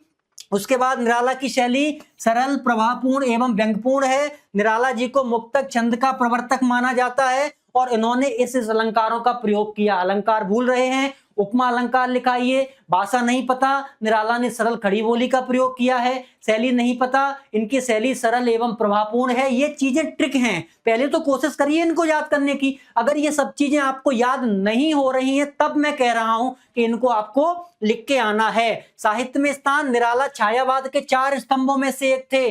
छायावाद पढ़ेंगे तो 4 कवियों की बात की जाती है। उन 4 कवियों में से एक निराला जी हैं। उन्होंने काव्य में नवीनता, मौलिकता और विद्रोह के स्वर भरकर हिंदी साहित्य को नई दिशा दी। छायावाद से प्रगतिवाद की ओर सेतु का काम किया, यानी कि छायावाद के बाद हिंदी साहित्य की जो अगली विधा है उसे हम किस नाम से जानते हैं? प्रगतिवाद के नाम से जानते हैं। उसमें सेतु यानी पुल का काम किया है। इनकी कुछ रचनाएं छायावाद में भी आती हैं, कुछ रचनाएं प्रगतिवाद में भी आती हैं। ये छायावाद और प्रगतिवाद के बीच के कवि हैं। उसके बाद निराला जी को मुक्तक छंद का प्रवर्तक माना जाता है और राम की शक्ति पूजा, सरोज स्मृति, इनकी रचनाएं मोस्ट इंपोर्टेंट हैं, जिससे इन्हें हिंदी साहित्य में अमर कर दिया। ठीक। आ जाते हैं फटाफट प्रश्नों की तरफ। अस्थिर सुख पर दुख की छाया, पंक्तियों में सुख दुख की छाया किसे कहा गया है? कवि ने दुख की छाया किसे कहा है? कवि ने दुख की छाया मानव जीवन में आने वाले दुखों और कष्टों को कहा है। कवि का मानना है कि संसार में सुख कभी भी स्थायी नहीं रहता, उनके साथ साथ दुख का प्रभाव रहता है। धनी शोषण करके बहुत संपत्तियां जमा करते हैं, परंतु सदैव उन्हें क्रांति की आशंका रहती है, इससे वो भयभीत रहते हैं। मतलब यह है कि आपका क्षण भी आपका सुख भी कैसा है? क्षणिक है, अभी चला जाएगा। तो अस्थिर सुख मतलब जो स्थिर ना हो। तो आपका सुख कैसा है? अस्थिर है। उस पर किसकी? दुख की छाया है। प्रत्येक व्यक्ति को नहीं पता कि उसके जीवन में आने वाली घटनाएं कैसी हो सकती है, नहीं पता ना। आपके अपने जीवन के एक क्षण आगे की नहीं पता कि आपके जीवन में क्या होगा। इसे ही कहा गया है अस्थिर सुख पर दुख की छाया। आपके सुख पर हमेशा दुखों की छाया मंडराती रहती है। जैसे वाह मेरी एग्जाम में 95% बनी, मैं पास हो गया। अब अगले ही क्षण क्या? ओ मैंने किसी और का रिजल्ट देख लिया। भाई साहब को अपने रिजल्ट के बारे में पता ही नहीं था, किसी और का देख लिया। तो सुख तो था लेकिन अस्थिर बहुत कम समय के लिए था, थोड़ी देर में क्या हो गया? उन्हें दुख आ गया। तो उससे क्या कहा गया है? अस्थिर सुख पर दुख की छाया। विप्लव रब से छोटे ही शोभा पाते हैं। कवि ने ऐसा क्यों कहा? ऐसा इसलिए कहा क्योंकि क्रांति का बिगुल बजने पर शोषक यानी धनी वर्ग का अहंकार और शक्ति क्या होती है? नष्ट हो जाती है, जबकि गरीब और शोषित के लिए यह एक नई आशा लेकर आती है। गरीब के पास खोने के लिए कुछ नहीं होता, बल्कि उन्हें एक बेहतर भविष्य और नया जीवन मिलता है, इसलिए वे ही क्रांति से सबसे अच्छे प्रसन्न होते हैं। देखिए क्रांति क्या होती है? क्षणिक परिवर्तन। बहुत जल्दी परिवर्तन करना हो तो वो क्रांति का रूप ले लेती है। और क्रांति में किसे हमेशा फायदा होता है? छोटे वर्ग यानी गरीब और मजदूर वर्ग के लोगों को। क्रांति हमेशा ही अमीर लोगों के खिलाफ होती है, सरकार के खिलाफ होती है, शोषक के खिलाफ होती है, शोषण के खिलाफ नहीं। ठीक। तो ये सब चीजें हैं। तो क्रांति पर हमेशा छोटे व्यक्तियों को ही फायदा होता है, गरीब मजदूर वर्ग को फायदा होता है। इसलिए कहते हैं विप्लव रब से छोटे ही शोभा पाते, मतलब जब क्रांति होगी तो उससे छोटे लोग ही प्रसन्न होंगे। तो अब आ जाते हैं कवितावली पर। कवितावली कौन है? तुलसीदास जी हैं भैया इसके रचयिता। और दूसरा कौन सा है? लक्ष्मण मूर्छा और राम का विलाप। मोस्ट इंपोर्टेंट, गोस्वामी तुलसीदास जी का जीवन परिचय 2022 और 2023 में 2 बार पूछा जा चुका है। तो आ जाते हैं जीवन परिचय पर कि भक्तिकालीन सगुण राम भक्ति शाखा, यहां से लेकर के यहां तक आपके 3 पॉइंट कवर हो रहे हैं। पहले तुलसीदास जी किस काल के कवि थे? भक्तिकाल के। तुलसीदास जी भक्तिकाल में किस शाखा के कवि थे? सगुण या निर्गुण? तो आप कहेंगे सर सगुण के। अब हम पूछेंगे सगुण में भी किसके थे? राम भक्ति शाखा के या कृष्ण भक्ति शाखा के? आप कहेंगे राम भक्ति शाखा के, क्योंकि तुलसीदास की ज्यादातर रचनाएं भगवान राम को समर्पित हैं। के प्रमुख कवि गोस्वामी तुलसीदास जी के जीवन के संबंध में विद्वानों में मतभेद है, फिर भी पर्याप्त सामग्री के अनुसार उनका जीवन परिचय इस प्रकार है। मतलब इनके जीवन, इनके जन्म स्थान के बारे में किसी को भी नहीं पता। कुछ लोग अंदाज लगाते हैं यहां पर हुआ है, कुछ लोग अंदाज लगाते हैं वहां पर हुआ है। तो कौन कौन है? सन 1532, ये तो एक्यूरेट है, आपको याद रखनी है। जन्म कब हुआ? 1532 में। लेकिन 2 स्थान बताए हैं, बांदा जिले के राजापुर गांव में, परंतु कुछ लोग 16 जिला एटा में भी मानते हैं। बांदा जिले का राजापुर गांव और दूसरे लोग मानते हैं 16 जिला एटा। यही हजारी प्रसाद द्विवेदी और रामचंद्र शुक्ल दोनों में मतभेद है, और अपने सबने अलग अलग अपनी बताए हुए हैं। माता पिता, पिता का नाम आत्माराम दुबे था, माता का नाम क्या था? हुलसी देवी था। मोस्ट इंपोर्टेंट इनके गुरु, बार बार एग्जाम में पूछे जा रहे हैं कि तुलसीदास जी के गुरु का क्या नाम है। तो आप क्या बताएंगे तुलसीदास जी का गुरु का नाम? इनके गुरु का नाम था भैया नरहरिदास। विवाह किससे हुआ? रत्नावली से। मृत्यु 1623 में। रचनाएं मोस्ट इंपोर्टेंट इनकी रचनाएं हैं, इसमें रामचरितमानस को तो पहला स्थान दे ही दीजिए। रामचरितमानस इनकी इंपोर्टेंट रचनाएं हैं। बार बार पूछा जाता है कि किस भाषा में लिखी गई, तो कौन सी भाषा है रामचरितमानस की? अवधी भाषा है। दूसरी जानकी मंगल, पार्वती मंगल, रामलला, नेहछू और रामाज्ञा प्रश्न, ये सब अवधि में है। गीतावली, विनय पत्रिका, दोहावली, बैराग, संदीपनी, ये किस में है? ब्रज भाषा में इनकी रचनाएं हैं। आप कहेंगे सर इतनी जल्दी जल्दी क्यों चल रहे हैं? मेरा काम है आपको क्वेश्चन पहुंचाना, क्वेश्चन पहुंचाने के साथ साथ उन्हीं चीजों का रिवाइज करवाना। जिन लोगों ने पढ़ा नहीं है तो उन्हें लिंक में पीडीएफ मिल जाएगी, बस वो केवल पूरे लेक्चर को समझते चलें। और स्पीड नहीं बढ़ाना है आपको, 1.5 या 2 स्पीड नहीं करना है 2x की। क्यों? क्योंकि मैं खुद स्पीड में हूं, अगर और ज्यादा स्पीड कर देंगे तो आपको कुछ समझ में ही नहीं आएगा। मैं फिर कह रहा हूं, मैं अपनी नॉर्मल स्पीड से बहुत जल्दी पढ़ा रहा हूं। इसका मुख्य कारण यह है कि मुझे ये सब प्रश्न बहुत कम से कम समय में आप तक पहुंचाने हैं। ज्यादातर लोग ये नहीं करते हैं, लेकिन हमें ये सब करना है आपके लिए, केवल आपके लिए। तो बापच क्या कहता है भैया? तुलसीदास जी का काव्य का मूल आधार क्या है? राम भक्ति। भगवान श्री राम की भक्ति को लेकर ही पूरी कविताएं लिखी। इन्होंने सगुण भक्ति शाखा का प्रचार किया और राम को मर्यादा पुरुषोत्तम के रूप में चित्रित किया। उन्होंने काव्य में कैसी भक्ति, नीति, आदर्श और लोक मंगल की भावना मिलती है।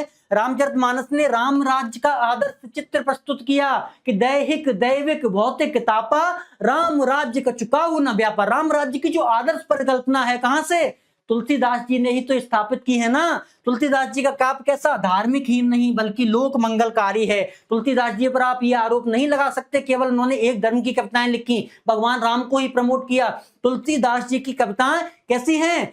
लोक मंगलकारी, यानी कि लोक का भला करने वाली भी इनकी कविताएं हैं। अब आ जाते हैं कला पक्ष पर। तुलसीदास जी की भाषा कैसी? अभी बताया हमने, अवधी और ब्रज दोनों ही भाषाओं में इन्होंने कविताएं लिखी।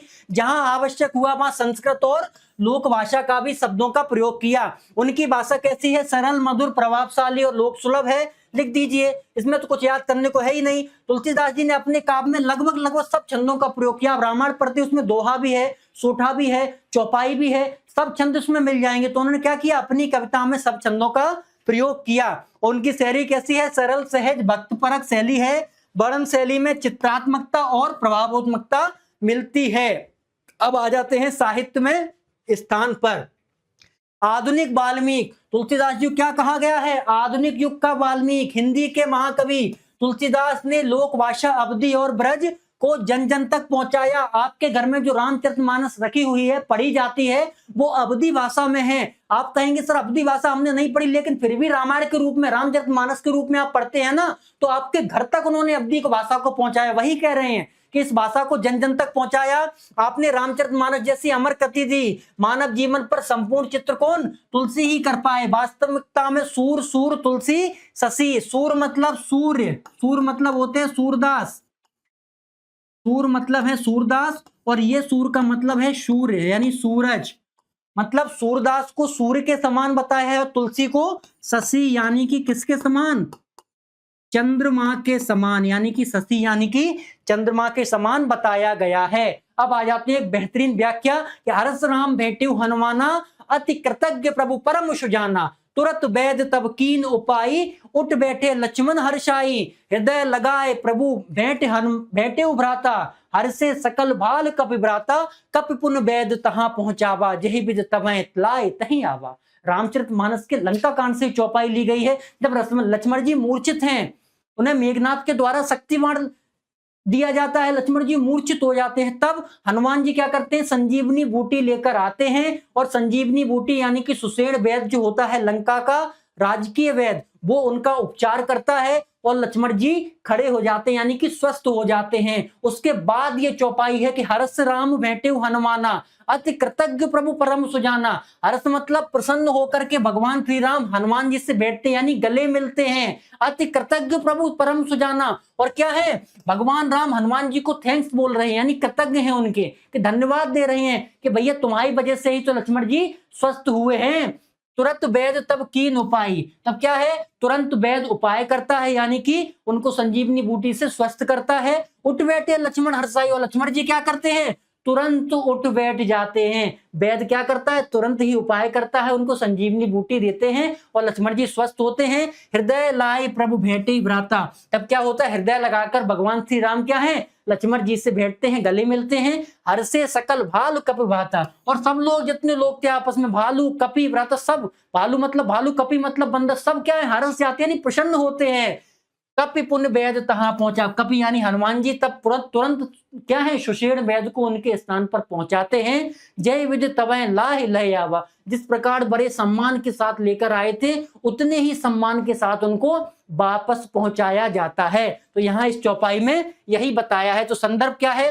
प्रस्तुत पद्यांश हमारी पठित पाठ पुस्तक आरोह के अंतर्गत रामचरितमानस के लंका कांड के लक्ष्मण मूर्छा और राम विलाप नामक पाठ से लिया गया है। इसके रचयिता कौन है? गोस्वामी तुलसीदास हैं। प्रस्तुत प्रसंग में लक्ष्मण के स्वस्थ होकर उठ खड़े होने और राम और उनकी सेना के प्रसन्नता का वर्णन किया गया है। वही पूरी बात जो मैंने आपको समझाई यहाँ लिखी हुई है। तो काव्य सौंदर्य राम जी के मानवीय रूप का वर्णन हुआ है, क्योंकि भगवान होते हुए भी इंसान की तरह रो रहे हैं लक्ष्मण जी के मूर्छित होने पर। प्रभु राम का हनुमान जी के प्रति कृतज्ञता यानी कि धन्यवाद का वर्णन है। अनुप्रास अलंकार है, चौपाई छंद है। भाषा कौन सी है? अभी बताई मैंने, अवधि भाषा, और प्रसाद गुण का वर्णन किया गया है। रिक्त स्थान की पूर्ति करो। रामचरितमानस महाकाव्य की भाषा क्या है? हम सबको पता है, अवधि भाषा है। आ जाते हैं तुलसीदास ने पेट की आग को समुद्र की आग से भी भयानक क्यों कहा है? तुलसीदास ने पेट की आग से भी समुद्र की आग को भयानक इसलिए क्या है? क्योंकि समुद्र की आग तो दूर से दिखाई देती है, इससे बचाने का उपाय भी खोजा जा सकता है, परंतु जब पेट में चूहे दौड़ रहे हों, यानी कि पेट की आग अर्थात भूख की पीड़ा निरंतर मनुष्य को भीतर ही भीतर जलाए रखती है। जब भयंकर वाली भूख लगी हो आपको, तो पढ़ाई लिखाई कुछ नहीं दिखता है ना। बोलते हैं कि भूखे भजन ना होए गोपाला, ये ले अपनी कंठी माला। भूखे किसी से भजन नहीं होता, आपसे पढ़ाई भी नहीं होती। भूख ऐसा कष्ट है जो मनुष्य को बेबस कर देता है और वह किसी भी स्थिति में उससे शांत करने के लिए मजबूर हो जाता है। इस कारण तुलसीदास जी ने पेट की आग से भी समुद्र की आग को समुद्र की आग से भी पेट की आग को बड़ा बताया है। तो आ जाते हैं रुबाइयों पर। इसके लेखक वो कवि कौन है? फिराक गोरखपुरी हैं। और फिराक गोरखपुरी का वास्तविक नाम क्या है? याद रखना, रघुपति सहाय। ठीक, रघुपति याद ही रख लेना, लिखना क्या है याद रख लेना, रघुपति सहाय फिराक गोरखपुरी जी का वास्तविक नाम है। आ जाते हैं आंगन में ठुनक रहा है जितियाया, बालक तो है चांद पे ललचाया, दर्पण उससे देखे कह रही है माँ कि देख आईने में चांद तराया। तो क्या है भाई? आंगन में एक छोटा माँ और पुत्र के मध्य जो वात्सल्य है उसका वर्णन किया गया, स्नेह का वर्णन किया गया कि पुत्र क्या है? आंगन में ठुनक यानी कि खेल रहा है, और खेलते हुए मतलब ठुनक गया यानी कि गुस्सा हो गया, हट कर रहा है। कैसा हट? जिद आया यानी हट कर रहा है। बालक तो ही चांद पे ललचाया, ऊपर चांद दिख रहा है, बार बार कह रहा है माँ से मुझे वही चाहिए, मुझे वही चाहिए। जैसे भगवान श्री राम अपनी माता से कहते हैं कि मैया मैं तो चंद्र खिलौना ले हूं, मुझे तो वही चंद्रमा खिलौना चाहिए, वही यहाँ पे कह रहे हैं। दर्पण उसे दे के कह रही है माँ, दर्पण यानी शीशा। अब माता तो चंद्रमा तो लाके नहीं दे सकती, अब क्या कह रही है, दर्पण दे के देख। दर्पण में उसकी किसकी, चांद की प्रतिबिंब दर्पण में दिखा करके माँ कहती है देख आईने में चांद उतर आया, उसी दर्पण में क्या हुआ है, चांद आ गया है। संदर्भ क्या है, प्रस्तुत पद्यांश हमारी पठित पाठ पुस्तक आरोह के रुबाइयों से ली गई। इसके रचयिता कौन है, फिराक गोरखपुरी है। प्रसंग, इसमें शायर ने बच्चे की जिद तथा मां द्वारा इच्छा पूरी करने का वर्णन किया है। व्याख्या वही जो मैंने आपको समझाई, कवि ने परंपरागत बच्चे की जिद तथा मां द्वारा समाधान का वर्णन किया है। दृश्य बिंब है, कवि ने कहा कि दर्पण चांद आपके दिमाग में शीशा की फोटो छपी ना, वही दृश्य बिंब कहलाता है। और भाषा कैसी है, उर्दू हिंदी मिश्रित शब्दावली का प्रयोग किया गया है। दूसरी व्याख्या जिसमें इंपोर्टेंट है, रक्षाबंधन की सुबह रस की पुतली छाई है, घटा गगन के हल्की हल्की, बिजली की तरह चमक रहे हैं लच्छे, भाई के हैं बांधती चमकती राखी। ये भी उसी से वर्णन किया गया। आरोह का संदर्भ तो सेम है पहले जैसा। प्रसंग, कवि ने भाई बहन के प्रेम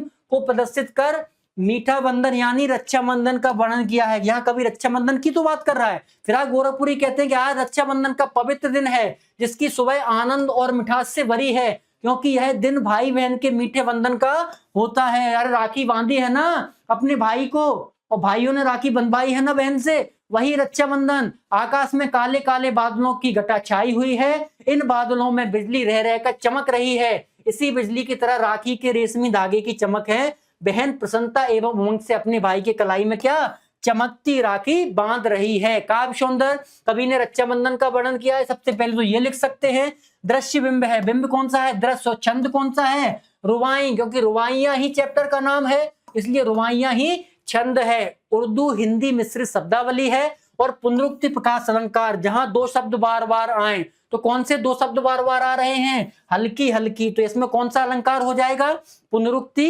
प्रकाश अलंकार। प्रश्न क्या है, घुटनों में लेकर मां बच्चे को क्या करती है, नहलाती है, बाल में कंघी करती है, प्यार से देखती है, कपड़े पहनाती है। तो आपका ऑप्शन क्या हो जाएगा, कपड़े पहनाती है।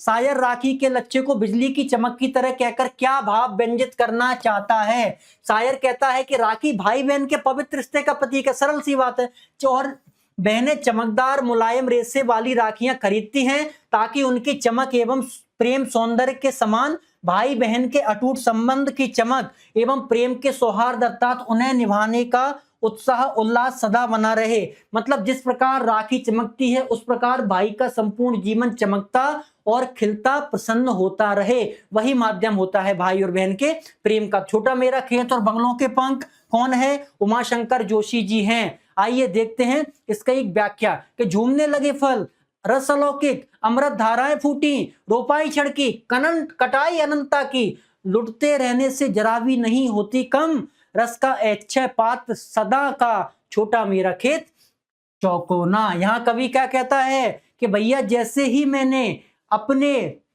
इसमें छोटा मेरा खेत चौकोना, कागज का एक पन्ना, जैसे ही मैंने अपने उसी कागज के पन्ने में अपने कैसे कल्पना के बीज बोए थे, तो उसी की बात कर रहा है। तो यहाँ संदर्भ पई विषय प्रस्तुत पद्यांश हमारी पठित पाठ पुस्तक क्या नाम है, छोटा मेरा खेत, और इसके रचनाकार कौन है, उमाशंकर जोशी। प्रसंग, इसमें कभी इसमें किसान समान भावनाएं व्यक्त करता है। जिस प्रकार किसान खेत में कुछ भी अन्न बोता है, बीज बोता है, उसी प्रकार कभी भी क्या है अपनी भावनाएं बो रहा है। उसके पास भी चौकोर कागज रूपी छोटा सा खेत है जिस पर वो काव्य यानी कि कविता रूपी खेती कर रहा है। तो व्याख्या क्या है, कवि कहता है कागज रूपी खेत में जब कविता रूपी फसल झूमने लगती है तब उसमें अनुभूति एवं संवेदना की अद्भुत धाराएं फूटती हैं जो अमृत के समान मधुर रस का आनंद लेने वाली होती हैं। कवि कहता है कि जो रचना उसने पल भर में रची थी उसका फल आनंद अनंत काल तक सुखदायी रहेगा, क्योंकि कविता तो हमेशा रहती है, अभी हम पढ़ के आए हैं, अर्थात उनकी रचना की मिठास व ताजगी कभी खत्म नहीं होती। साहित्य का रस जितना लुटाया जाए वह उतना ही कम है, और भी कोई भी चीज हो ऐसी लुटाने से खत्म हो जाती है, लेकिन ज्ञान साहित्य कभी लुटाने से खत्म नहीं होता बल्कि और ज्यादा बढ़ता है। कविता के रस का पात्र यानी अच्छे पात्र क्या होता है, जो कभी समाप्त ना हो, अर्थात रस का जो अनंत आनंद कभी खत्म नहीं होगा, सदैव भरा रहेगा। ऐसा है मेरा छोटा चौकोना कागज रूपी खेत। भाव यह है कभी अपने रचना कर्म को कृषक कर्म के समान सदैव फलदायी बताता है। जिस प्रकार किसान खेत में अन्न उपजाता है, उसी प्रकार कवि भी क्या है, अपनी भावों की यानी कल्पनाओं की खेती कर रहा है कविता के माध्यम से। काव्य सौंदर्य, कविता रचना का सुंदर वर्णन कवि ने किया है। कविता का आनंद कभी ना खत्म होने वाला बताया है। खड़ी बोली हिंदी तत्सम प्रधान भाषा है।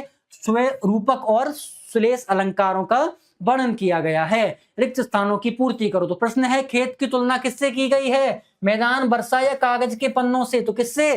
कागज के पन्नों से। छोटा मेरा खेत कविता में अंधड़ और बीज क्या है? मोस्ट इंपोर्टेंट प्रश्न 20 में, 22 में, 25 में 3 बार लगातार पूछा गया है। अंधड़ का अर्थ होता है आंधी, लेकिन यहां कवि ने किसकी बात की है? भावना रूपी आंधी की। अंदर शब्द का अर्थ क्या होता है? आंधी। बीज तो समझते ही हैं आप। रचना के संदर्भ में अंदर का अर्थ है भावनाओं का आवेग। जिस प्रकार आंधी आती है, तेज हवाएं चलती हैं, ऐसी भावनाओं का आवेग भी बहुत तेजी से आ रहा है। और बीज का अर्थ होता है विचार वह व्यक्ति। ठीक है, जिस प्रकार खेत में बीज बोया जाता है, ऐसे भी कविता में क्या है? विचार, अभिव्यक्ति, मतलब अपनी क्षमता जो प्रेजेंट करने का माध्यम है, वो बोया जा रहा है। भावनाओं के आवेग से कवि के मन में विचार का उदय होता है तथा रचना प्रकट होती है।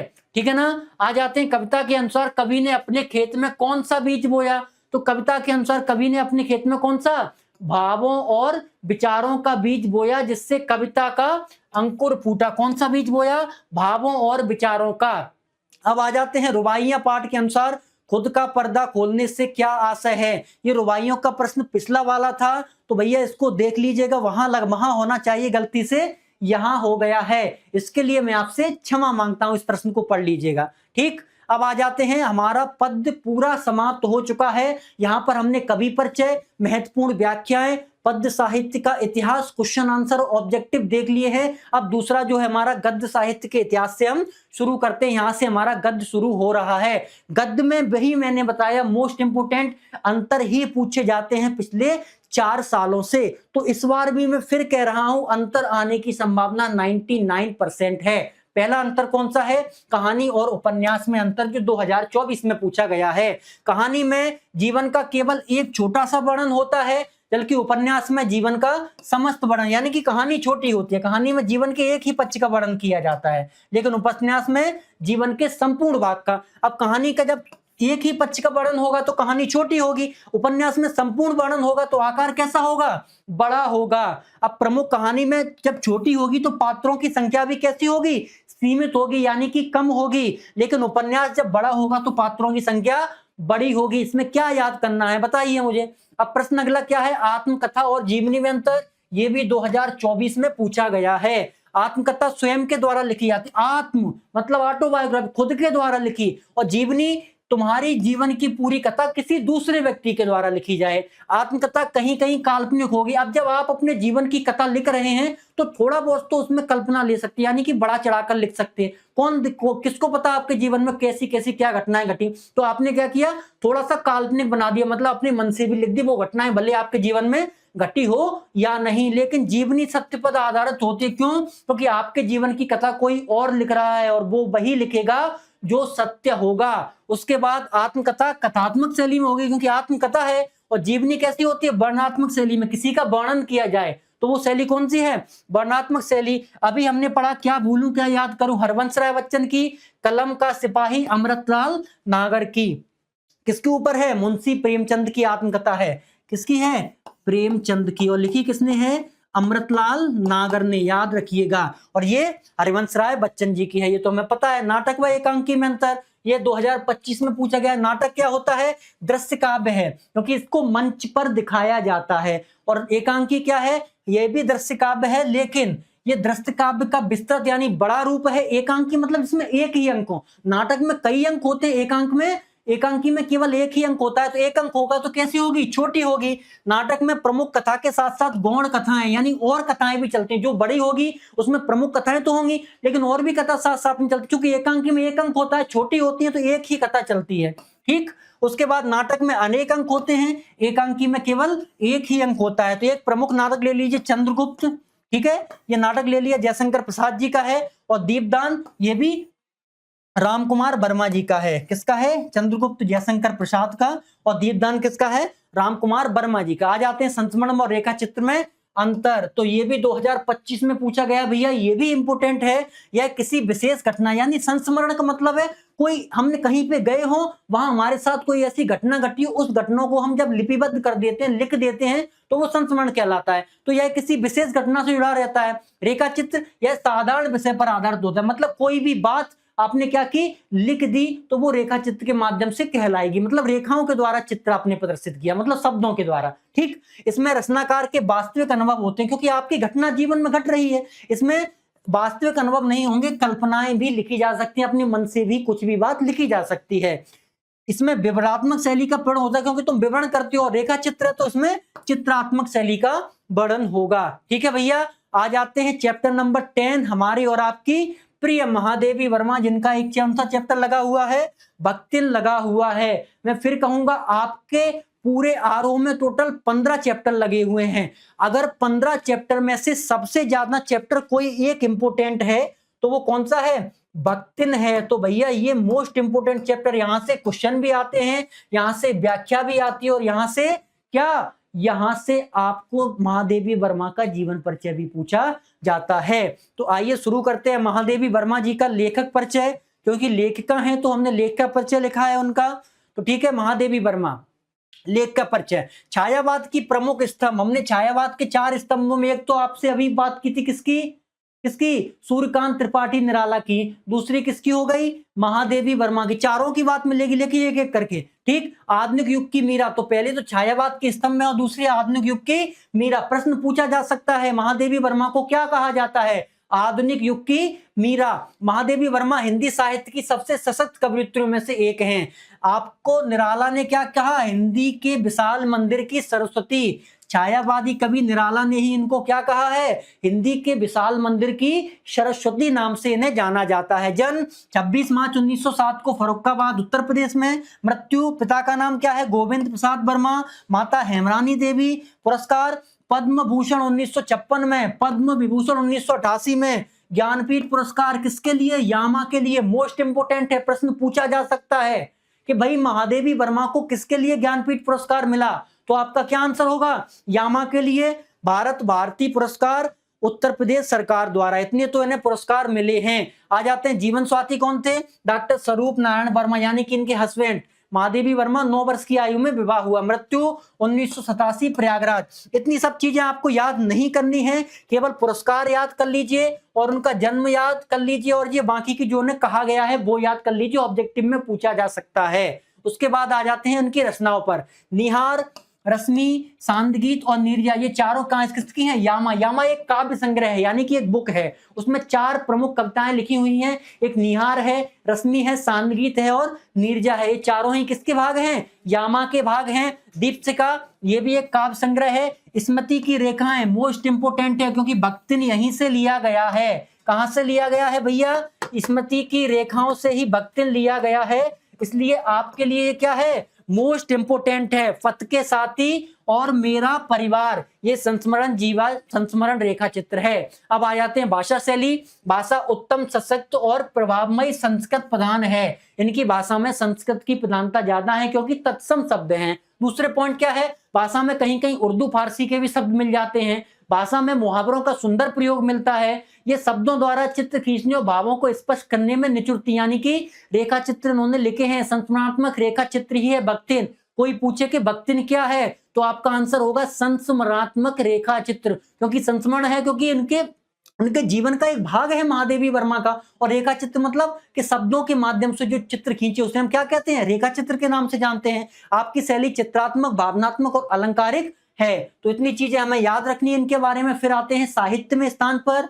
छायावाद की प्रमुख स्तंभ, आधुनिक युग की मीरा महादेवी वर्मा हिंदी साहित्य की सबसे सशक्त कवित्री हैं। पद्य साहित्य के साथ साथ गद्य साहित्य में भी प्रतिनिधि, ऐसा नहीं है केवल पद्य में ही लिखी, पद्य और गद्य दोनों में इन्होंने रचनाएं लिखी। वे नारी चेतना समाज सुधार की प्रवक्ता थी। उनके गद्य श्रृंखला की कड़ियां और अतीत के चलचित्र बहुत प्रसिद्ध हैं। दोनों ही याद रखना, ये मोस्ट इंपोर्टेंट हैं। श्रृंखला की कड़ियां और अतीत के चलचित्र आपके एग्जाम में पूछे जा सकते हैं। कवि निराला ने आपको हिंदी के विशाल मंदिर की सरस्वती का बात हो चुकी है हमारी। महादेवी वर्मा हिंदी साहित्य जगत की महान कवित्री और लेखिकाओं में सदैव जानी जाती है। मैं ये कहूंगा पिछले 100 वर्षों में, अत्युक्ति नहीं होगी, पिछले 100 वर्षों में अगर हमें हिंदी साहित्य की एक कवित्री चुननी हो, मैं महिला की बात करूं, किसी एक महिला कवित्री को चुनना हो, कवित्री को चुनना हो, तो उनमें से मेरे लिए महादेवी वर्मा प्रधान रहेंगी, सबसे प्रमुख रहेंगी। इतनी इन्होंने बेहतरीन बेहतरीन रचनाएं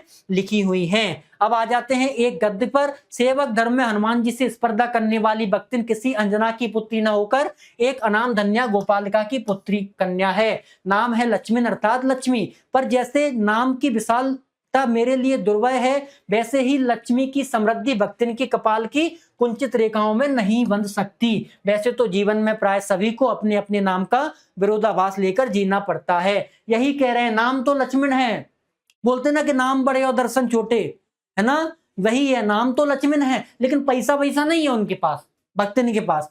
तो वही तो भक्तिन ने शुरुआत में भी कहा कि मालकिन मेरा नाम, मुझे नाम लेकर मत पुकारना।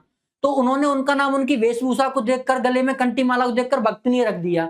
ठीक है ना, कि आंखन के अंधे नाम नयन सुख, कि आंख से अंधे हैं, नाम क्या है, नयन सुख, नयनों से सुख लेने वाले। वही भक्तिन के साथ है कि भैया नाम तो लक्ष्मण है, लेकिन पैसा वैसा नहीं है। संदर्भ प्रस्तुत गद्यांश, वहां पद्यांश लिख रहे थे, यहाँ क्या लिखेंगे, प्रस्तुत गद्यांश। हमारी पठित पाठ पुस्तक आरोह के अंतर्गत भक्तिन नामक पाठ से लिया गया है या संस्मरणात्मक रेखाचित्र से लिया गया है। इसके रचयिता यानी इसके लेख का कौन है, महादेवी वर्मा जी हैं। प्रसंग क्या है, प्रस्तुत गद्यांश में लेख का द्वारा सेविका भक्तिन की भक्ति की तुलना किससे, हनुमान जी से की गई है। पिछली बार ऑब्जेक्टिव में प्रश्न पूछा गया है कि भक्तिन की सेविका यानी भक्तिन की तुलना किससे की गई है, तो आपको ऑप्शन थे हनुमान जी। तो ये आपको याद रखना है। व्याख्या वही सेम, क्योंकि वही अपना नाम यानी कि लक्ष्मण यानी लक्ष्मण कहती थी, और पैसा वैसा उसके पास था नहीं, लक्ष्मी जैसा गुण और वैभव उसके पास था नहीं, सुख और समृद्धि थी नहीं, जैसा लेखिका ने अपने नाम की विशालता के लिए दुर्हु माना। वही सब चीजें इसमें कही गई हैं, तो भैया पढ़ लीजिएगा अच्छे से। विशेष भक्तिन के संदर्भ में हनुमान जी का उल्लेख किया है।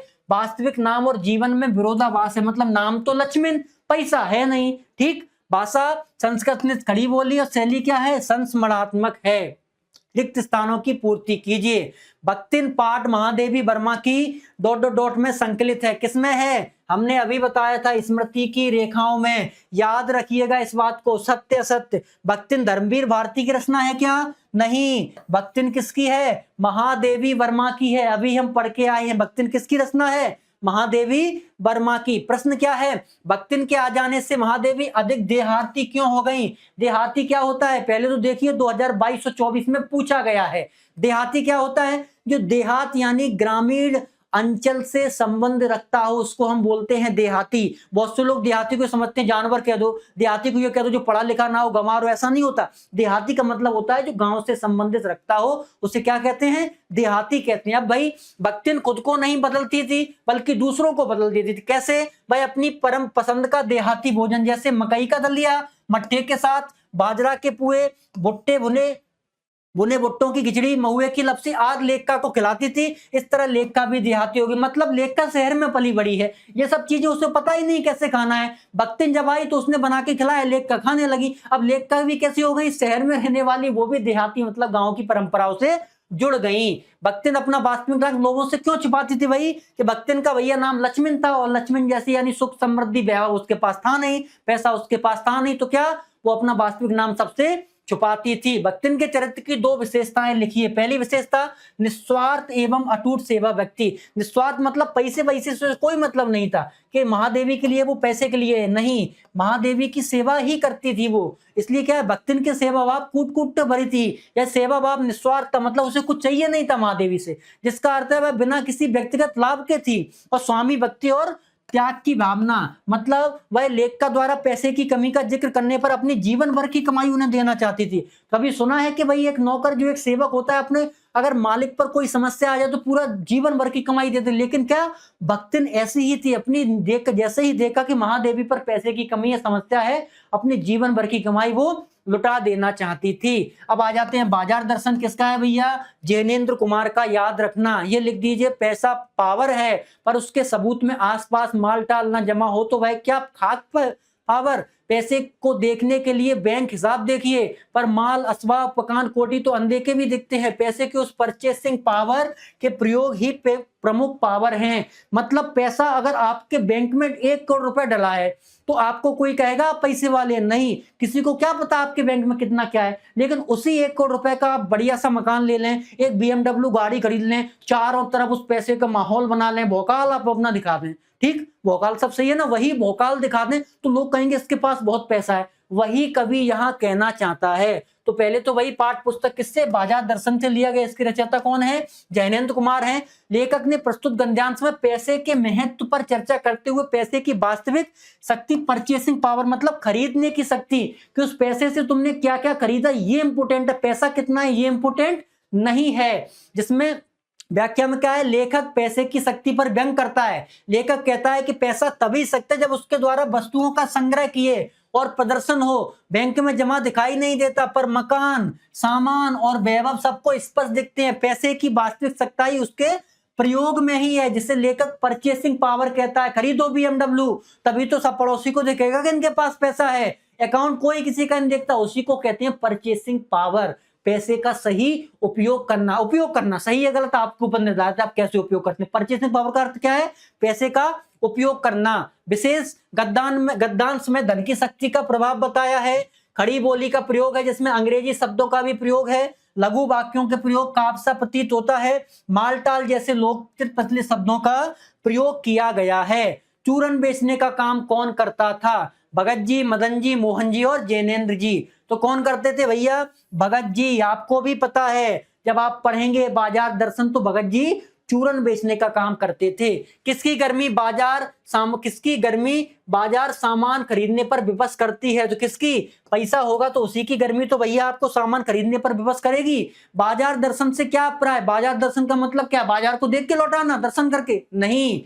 बाजार दर्शन से अभिप्राय है बाजार के दृश्य, और कैसे दृश्य, वहां की गतिविधियां, ग्राहकों के प्रकार और आधुनिक ग्राहकों की सोच को समझकर और उसका परिचय देना। लेखक ने बाजार की प्रवृत्तियां यानी कि विशेषताओं, व्यापारियों के व्यवहार तथा उपभोक्ताओं की मानसिकता को सरल रूप से पाठकों के सामने बताया है। यानी कि बाजार में किस तरीके का माहौल होता है, एक ग्राहक कौन कौन सी चीजें खरीदना चाहता है, कैसे खाली मन से वो सामान खरीदता है, कैसे मन के भरे होने पर वह सामान खरीदता है। ये सब चीजें बाजार दर्शन के माध्यम से ही कवि ने बताई हैं। जैनेन्द्र कुमार के अनुसार बाजार का जादू क्या है। 2025 में आप इतनी चीजें देखे गए हो, घबरा गए, भैया मुझे क्या खरीदना है, कुछ भी समझ में नहीं आ रहा। यही बाजार का जादू है। खरीदना एक था, ले आए कितनी 20 चीजें, तो उसे हम क्या कहेंगे, बाजार का जादू। बाजार की तड़क भड़क, चकाचौंध और वस्तुओं का रूप सौंदर्य जब ग्राहकों को अनावश्यक खरीदारी करने पर मजबूर करता है तो इसे हम क्या कहते हैं, बाजार का जादू। एक चीज लेनी थी लेकिन दूसरों के प्रति आकर्षित हो गए, लोभी हो गए कि ये चीज लेना है वो भी लेना है, और उठा लाया, आपके पास पैसा था। यही तो बाजार का जादू है, किसी चीज को देखकर उसके प्रति आकर्षित होना। आ जाते हैं अगले चैप्टर पर, काले मेघा पानी दे, किसका है, धर्मवीर भारती जी का। अब आ जाइए, हमें सबसे पहले ये पढ़ना है कि भैया धर्मवीर भारती जी का जो पूरा गद्यांश दिया हुआ है, तो मैं आपसे आशा करता हूं कि जो हमारे पास समय कम है, इस गद्यांश को अच्छे से पढ़ लीजिए। और संदर्भ बिल्कुल सेम पहले जैसा है, प्रसंग भी पहले जैसा है, व्याख्या पूरी आपको पढ़नी है, क्योंकि मैं फिर कहता हूं कि एग्जाम में यहीं से प्रश्न पूछे जाते हैं। तो फिर आपको क्या करना है कि सबसे पहले तो हमें जितने भी चैप्टर लगे हुए हैं गद्य के, पूरे 6 चैप्टर, उन सबको अच्छे तरीके से पढ़ना है। जैसे ही आप चैप्टर को समझ जाएंगे तो आप खुद से पढ़ लेंगे। अगर आप चैप्टर नहीं समझ रहे हैं तो हमारे अरविहान एप्लीकेशन पर उसको बेहतरीन तरीके से समझाया गया है। एक एक चैप्टर को, पूरे चैप्टर का सारांश समझाया गया है, पूरे चैप्टर की व्याख्या भी समझाई गई है, तो वो भी आपके लिए एक विकल्प बनता है। तो आ जाते हैं प्रश्न पर। काले मेघा पानी दे की विधा क्या है? संस्मरण है। ठीक, गगरी फूटी बैल प्यासा से लेखक का क्या आशय है? गगरी फूटी बैल प्यासा कथन में किसान की असहायता और वेदना छिपी है। बैल ही खेती का आधार है, सबको पता है भैया, पहले के समय में बिना बैल के खेती नहीं होती थी, खेत कौन जोतता? फिर यदि वे प्यासे रहकर मर जाएंगे तो खेती ठप हो जाएगी और किसान की आजीविका यानी कि पैसे कमाने की जो क्षमता है नष्ट हो जाएगी। अतः यह कथन किसान के जीवन संकट को मार्मिक रूप से प्रकट करता है। यही यहां दिया हुआ है, गगरी फूटी बैल प्यासा। जीजी ने इंद्रसेना पर पानी फेंकने को किस तरह सही ठहराया? जीजी का विचार था कि यह बादलों को बुलाने का धार्मिक प्रयास है, कुछ पाने के लिए कुछ त्याग करना पड़ता है, इसलिए बच्चों पर पानी डालना व्यर्थ नहीं था। मतलब आप जैसे ही चैप्टर पढ़ेंगे इसको तो आप देखेंगे काले मेघा पानी को, एक तरफ तो कवि कहता है कि पानी डालना तो फालतू की बेवकूफी है कि पानी डालने से इंद्र देवता कैसे प्रसन्न हो जाएंगे, लेकिन जीजी ने उसको सही ठहराया। कुछ कुछ चीजें आप भी अपने जीवन में पालन करते हैं, जैसे बिल्ली रास्ता काट गई, आप लोग नहीं निकलेंगे भैया बिल्ली रास्ता काट गई, वो क्या है? वो सब एक परंपराएं तो जिनका पालन कर रहे हैं आप। दूसरी, किसी ने छींक दिया, आप घर से बाहर नहीं निकलेंगे, अरे नहीं छींक हो गई है थोड़ा सा रुक जाओ। ये सब वही तो परंपराएं हैं, वही इस चैप्टर में पुरानी परंपराओं को बताया गया है। अब आ जाते हैं पहलवान की ढोलक पर, जो चैप्टर नंबर 13 है और लेखक कौन है? फणीश्वर नाथ रेणु। तो क्या है इसमें? एक बार वह दंगल देखने श्यामनगर मेला गया, पहलवानों की कुश्ती और दाव पेच देखकर उससे नहीं रहा गया। जवानी की मस्ती और ढोल की ललकारती हुई आवाज ने उसे नसों में बिजली उत्पन्न कर दी। उसने बिना कुछ सोचे समझे दंगल के शोर शेर के बच्चे को चुनौती दे दी। मतलब ये किसके बारे में? लुट्टन पहलवान जी के बारे में बताया है। तो चैप्टर का नाम क्या है? पहलवान की ढोलक, और रचयिता कौन है? फणीश्वर नाथ रेणु। प्रस्तुत गद्यांश में पहलवान के साहस का वर्णन किया गया है। किसके साहस का ही तो वर्णन है भैया, उसके पूरा साहस बताया गया है। व्याख्या क्या है? इस प्रसंग में लेखक ने लुट्टन के जोश, साहस और युवावस्था की उमंग को प्रभावी रूप से दिखाया। कैसे? श्यामनगर मेले में वृद्ध राजा साहब के आदेश पर दैया दंगल का आयोजन हुआ। क्या हुआ? जिसमें पंजाब से आए प्रसिद्ध पहलवान कौन से?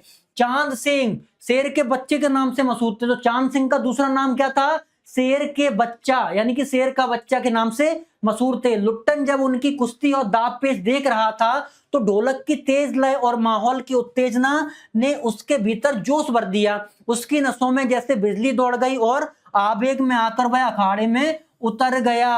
बिना किसी सोच विचार के उसने चांद सिंह को चुनौती दी और अपने फुर्ती तथा साहस से क्या किया? उसने चांद सिंह को पराजित कर दिया, यानी कि वो कुश्ती में जीत गया। फिर क्या है? आ जाते हैं विशेष पर भाषा, सरल सहज खड़ी बोली, सब में वही चल रही है। कुश्ती के रोमांचित प्रसंग का उल्लेख किया गया है। लुट्टन सिंह पहलवान की बहादुरी का वर्णन है, दिख ही रहा है। बिजली उत्पन्न होने जैसे मुहावरे का वर्णन किया गया है। रिक्त स्थानों की पूर्ति कीजिए। लुट्टन के माता पिता डॉड उसे कितने वर्ष में छोड़कर चले गए थे? तो कितने में? आप जब चैप्टर पढ़ेंगे पहलवान की ढोलक तो उसमें क्या है? 9 वर्ष की उम्र में। याद रखिएगा, ये मोस्ट इंपोर्टेंट प्रश्न है आपके लिए। ढोलक की आवाज का पूरे गांव पर क्या असर होता था? जो पहलवान बजाता था, ढोलक की आवाज का पूरे गांव पर साहस और हिम्मत भरा असर हो पड़ता था। जब गांव में बीमारी और मौत का माहौल था तो पहलवान की ढोलक सुनकर गांव वालों में जीने की शक्ति और नया उत्साह मिलता था। उनकी उदासी और डर थोड़ी देर के लिए दूर हो जाती थी। मतलब जीवन में कोई ऐसा व्यक्ति हो जो आपको कॉन्फिडेंट करे, आपको और ज्यादा आत्मविश्वास आपका बढ़ाए, तो वही काम क्या कर रहा था? लुट्टन पहलवान कर रहा था कि महामारी के बीच हर घर में लगभग मौतें हो रही थी, तो ऐसे में वो ढोलक बजाकर सबके अंदर साहस पैदा कर रहा था। अगला प्रश्न क्या है? महामारी फैलने के बाद गांव में सूर्यास्त और सूर्योदय में क्या दृश्य में अंतर था? तो महामारी फैलने के बाद गांव में सूर्यास्त और सूर्योदय के दृश्य में बहुत बड़ा अंतर आ गया था। सूर्योदय होते ही लोग अपने मृत संबंधित की लाशें लेकर शमशान पर जाते थे, जबकि सूर्यास्त होने पर गांव में मातम और उदासी छा जाती थी। सारा गांव शोक में डूबा रहता था, हर क्षण रोने बिलखने की आवाज आती। 2 दृश्य थे। जैसे ही सूर्योदय होता था तो लोग जो रात में जो लोग मर जाते थे उनकी डेड बॉडी लेकर कहां जाते थे? शमशान घाट में जाते थे। और सूर्यास्त अगर कोई दिन में खत्म हो जाता है तो रात में उसकी डेड बॉडी पूरे दिन घर में रखी रहती थी। तो दोनों ही दृश्य अलग अलग रहते थे। ठीक, आ जाते हैं अगले चैप्टर पर। जो चैप्टर का नाम क्या है हमारा? सीरीज के फूल। क्या है चैप्टर? सीरीज के फूल। और इसके कौन है लेखक? हजारी प्रसाद द्विवेदी। मैंने फिर आपको बताया था, दो हुए हैं हिंदी में, महावीर प्रसाद द्विवेदी जिनके नाम से द्विवेदी युग है, और हजारी प्रसाद द्विवेदी जिनका आपके में सीरीज के फूल लगा हुआ है। ये है द्विवेदी जी की छायाचित्र देख लीजिए और इनका जीवन परिचय। मैंने गद्य में केवल दो ही जीवन परिचय लिए हैं, एक महादेवी वर्मा का, दूसरा हजारी प्रसाद द्विवेदी जी का। तो आप ये तो मान के चलते ही हैं कि दोनों ही जीवन परिचय जब मैंने लिए हैं तो आपके लिए मोस्ट इंपोर्टेंट है, क्योंकि 6 में से 2 लेना मेरे लिए भी एक टास्क की बात थी और मैं चाहता था कि बच्चों को ज्यादा याद ना करने पड़े, तो वो ही इंपोर्टेंट चीजें दी जाएं। तो ये आपके लिए मोस्ट इंपोर्टेंट है, क्योंकि 2022 में भी पूछा गया है, 2024 में भी पूछा गया है, 2026 में भी ये पूछा जाएगा। मैं फिर कह रहा हूं गारंटी के साथ 2026 में पूछा जाएगा। द्विवेदी जी हिंदी के प्रमुख निबंधकार और आलोचक उपन्यासकार थे। हिंदी में ललित निबंधों की शुरुआत इन्हीं के माध्यम से मानी जाती है। अब जन्म कब हुआ ये चीज आप याद कर लीजिए, ठीक है, नहीं समझने के लिए पर्याप्त है। ठीक, पूछ लेंगे कि द्विवेदी जी कौन थे, उपन्यासकार थे, आलोचक थे, सभी थे। तो ये चीज आप केवल समझने के लिए रखिए, याद नहीं करना। याद केवल उनका जीवन कब 1907 में कहा हुआ, आरत दुबे का छपरा जिला बलिया उत्तर प्रदेश। उनका जन्म स्थान आपको याद रखना है क्योंकि एग्जाम में पूछा जाता है। उसके बाद माता पिता कौन थे, अनमोल द्विवेदी और ज्योतिषमती देवी। पुरस्कार व सम्मान पद्म भूषण मिला है इन्हें, साहित्य अकादमी मिला है, किसके लिए, आलोक पर्व के लिए। जिस पर्व के लिए हमें अवार्ड मिलते हैं, जिस कविता के लिए या जिस रचना के लिए, वो हमें याद रखनी है क्योंकि मोस्ट इंपोर्टेंट हो जाती है हमारे एग्जाम के लिए। तो ये आपको याद रखनी है, आलोक पर्व रचना उनकी। पुरस्कार सम्मान हो गए, निधन 1979 नई दिल्ली में। प्रमुख रचनाएं, अशोक के फूल मोस्ट इंपोर्टेंट रचना है, जैसे अपने सीरीज के फूल हैं वैसे ही अशोक के फूल। कल्पलता इनका इंपोर्टेंट निबंध है, कुटज, आलोक पर्व, ये भी याद रख लीजिए। विचार और वितर्क, बाण भट्ट की आत्मकथा याद रखना है। चारुचंद लेख, अनामदास का पोथा, ये दोनों तो आपको याद रखनी है, बाण भट्ट की आत्मकथा और अनामदास का पोथा। जो मैं गोला करता जा रहा हूं वो आप याद करते चलिए। सूर साहित्य, कबीर, कालिदास की लालित योजनाएं, विश्व भारती पत्रिका का संपादन किया। तो 1 2 3 4 रचनाएं आपको इनकी याद रखनी है। उसके बाद आ जाते हैं भाषा शैली पर। शिक्षित परिवार से होने के कारण उनकी भाषा कैसी थी, शुद्ध, सदी हुई और व्यवस्थित। क्योंकि परिवार पढ़ा लिखा था तो शुरुआत से भाषा कैसी हो गई, शुद्ध और सदी हुई हो गई। उनकी भाषा में संस्कृत, उर्दू और बोलचाल के शब्द मिलते हैं। भाषा को प्रभावशाली बनाने के लिए लोकोक्ति और कहावतें कहते हैं। विषय को रोचक बनाने के लिए वर्णनात्मक शैली, कैसी, वर्णनात्मक शैली, तथा बात को गहराई और प्रभाव के साथ कहने के लिए सूत्रात्मक शैली का प्रयोग। मीठे व्यंग्यों के लिए व्यंग्यात्मक और गंभीर विषयों के लिए विचारात्मक। अब जो मीठी मीठी बातें हैं भैया वो तो गंभीर, कैसी, व्यंग में, हंसी मजाक में कह दो। जो गंभीर बातें हैं वो विचार यानी सोच समझ कर कहनी चाहिए। आ जाते हैं साहित्य में स्थान पर भैया। द्विवेदी जी उच्च कोटि के अनुसंधाता, अनुसंधाता मतलब किसी का अनुसंधान करना, खोज करना, आलोचक, निबंध लेखक और विचारक थे। अगर लाइन आपको याद करने में दिक्कत आ रही है तो ये वाली कर लीजिए। गद्य साहित्य में उनका महत्वपूर्ण स्थान है। वे सरस और उदार हृदय वाली व्यक्ति हैं। उनके साहित्य में कबीर, रविन्द्रनाथ और तुलसी की विशेषताएं एक साथ मिलती हैं सबकी। उनमें उनके साहित्य में विद्वता और समझने की सहजता दोनों है। हिंदी साहित्य उनकी सेवाओं के लिए हमेशा कैसा रहेगा, ऋणी रहेगा। किसके लिए, हजारी प्रसाद द्विवेदी जी के लिए। आ जाते हैं व्याख्या पर। कालिदास जी जरूर अनासक्त योगी रहे होंगे। सीरीज के फूल, फक्कड़ाना मस्ती, हृदय में उमड़ सकता है। जो कभी अनासक्त नहीं रह सकता वो फक्कड़ नहीं बन सका। जो किए कराए का लेखा जोखा मिलने में उलझ गया वह भी क्या कवि है। कहते हैं कणाद राज की प्रिया विज्जिका देवी ने गर्वपूर्वक कहा था कि एक कवि ब्रह्मा थे, वाल्मीकि, और तीसरे व्यास। एक ने वेदों को दिया, दूसरे ने रामायण को, और तीसरे ने महाभारत को। इंपोर्टेंट है, मोस्ट इंपोर्टेंट, क्योंकि आपके एग्जाम में पूछी जा सकती है। तो प्रस्तुत गद्यांश हमारी चैप्टर का नाम क्या है, सीरीज के फूल, और रचयिता कौन है, हजारी प्रसाद द्विवेदी। प्रसंग में क्या कहा है द्विवेदी जी ने, लेखक ने कालिदास को अनासक्त योगी, कैसा, अनासक्त योगी, और सीरीज के फूल को मस्त मौजी बताया है। कालिदास को कैसा, अनासक्त योगी, और सीरीज के फूल को मस्त मौजी बताया है। व्याख्या, मेघदूत काव्य की मिठास और सुंदरता देखकर द्विवेदी ने कालिदास को एक अनासक्त योगी माना है। कैसा, अनासक्त योगी। सीरीज का पेड़ भी भयंकर गर्मी और लू से जीवन रस खींचता, कोमल फूल खींचता है, ठीक वैसे ही मेघदूत जैसी मधुर रचना वही कवि कर सकता है जो दुनिया के भोग विलास आनंद से ऊपर उठा हो, जिसका मन साफ और बंधनों से मुक्त हो, जो फक्कड़ हो और अपनी मौज में जीता हो, जो कभी भोग विलास में फंसा रहता है, हिसाब किताब में उलझा हो, जीवन की कठिन परिस्थितियों और संघर्ष में सुलझाने में व्यक्त रहता है, वह कभी महान कवि नहीं बन सकता। कर्नाटक राज्य की प्रिया विज्जिका एक कोई महादेवी हुई है, मतलब राजकुमारी देवी ने केवल 3 लोगों को ही सच्चा कवि माना है। कौन कौन से? एक ब्रह्मा जी को, दूसरा वाल्मीकि को, तीसरा व्यास जी को। तो भाई ये तो कठिन है, मैं फिर कह रहा हूं 2 से 3 बार आपको पढ़ के एग्जाम में इसको जाना है। विशेष क्या है? लेखक के अनुसार अनासक्त फक्कड़ उन्मुक्त हृदय वाला कवि ही मेघदूत की रचना कर सकता है, यानी कालिदास। कैसे हैं? अनासक्त हैं, फक्कड़ हैं, उन्मुक्त हैं, किए कराए लेखा जेखा जैसी सामासिक शब्दों का प्रयोग हुआ है और संस्कृत युक्त खड़ी बोली है। आप पढ़ रहे होंगे तो देख भी रहे होंगे कि कैसी है, कठिन शब्द हैं और कैसे तत्सम यानी संस्कृत वाली शब्दों का प्रयोग किया गया है। असत्य शब्द असत्य का चयन कीजिए। शिरीष के फूल संस्कृत साहित्य में बहुत कठोर माना जाता है, 2022 में आया। क्या ऐसा है? नहीं, शिरीष का फूल संस्कृत साहित्य में कोमल माना जाता है। आ जाते हैं प्रश्न पर। लेखक ने शिरीष को कालजयी अवधूत माना है, 2022 में पूछा गया है। द्विवेदी जी ने शिरीष को कालजयी अवधूत इसलिए कहा है क्योंकि अवधूत का क्या अर्थ होता है? सन्यासी। अब सन्यासी सुख दुख लगभग हर परिस्थिति में एक जैसा रहता है, सुख दुख कठिनाई से ऊपर उठकर जीवन का रस पाता है, ना दुख में ज्यादा दुखी, ना सुख में बहुत ज्यादा सुख होना कि लोग आपके सुख से जलने लगे। वो कौन है? सन्यासी है, योगी है, तो सबका रस एक समान पाता है। वैसे ही शिरीष भी कैसा? लू हो, आंधी हो, गर्मी हो, सब में एक समान खिला रहता है, मानो उसने समय और मृत्यु को जीत लिया हो। कोमल और कठोर दोनों भाव किस प्रकार गांधी जी की व्यक्तित्व की विशेषता बन गए? गांधी जी का हृदय कैसा है? फूल जैसा कोमल, और व्यवहार कैसा है?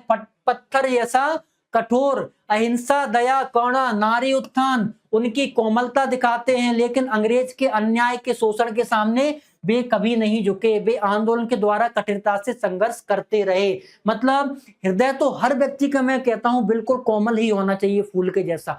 ऊपर से जरूर परिस्थिति के हिसाब से वो कठोर भी रह सकता है, कोमल भी। गांधी जी की उस समय की परिस्थिति ये थी कि देश अंग्रेजों का गुलाम था, वो अंग्रेजों के सामने कोमल नहीं रह सकते थे, उन्हें कठोर ही रहना था, लेकिन हृदय से बड़े कोमल थे। तो वही विशेषता किसकी है?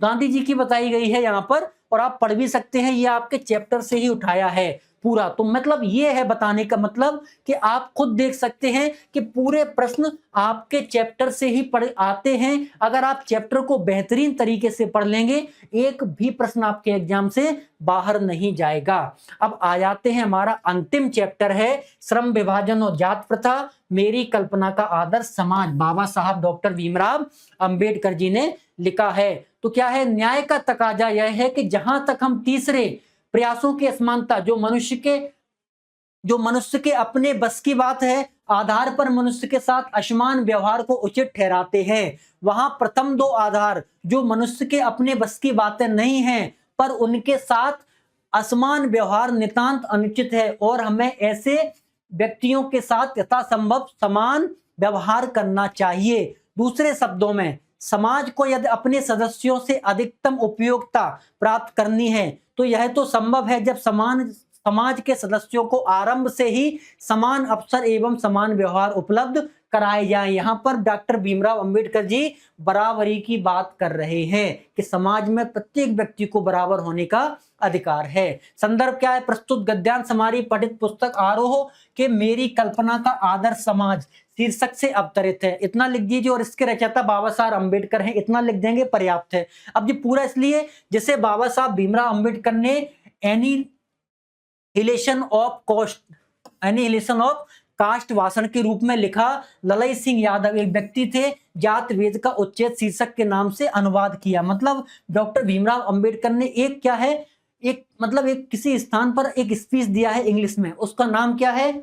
एनिहिलेशन ऑफ कास्ट, जिसको हिंदी में अनुवाद किसने किया? ललई सिंह यादव जी ने। तो ये मोस्ट इंपोर्टेंट है, आपके एग्जाम में पूछा जा सकता है कि इसका हिंदी में अनुवाद किसने किया और किस नाम से? जात भेद नाम से। इसलिए मैंने इसको थोड़ा और एक्स्ट्रा लिया, जिसमें आपको 2 फैक्ट एक्स्ट्रा में मिल जाएंगे जो आपके ऑब्जेक्टिव के लिए इंपोर्टेंट। याद रखिएगा, ऑब्जेक्टिव केवल वो ही नहीं कि मैं डायरेक्ट करा रहा हूं, ऑब्जेक्टिव का अर्थ है कि ये भी तो ऑब्जेक्टिव हैं, एक एक नंबर में पूछे जा सकते हैं, तो आपको ये भी चीजें याद रखनी है।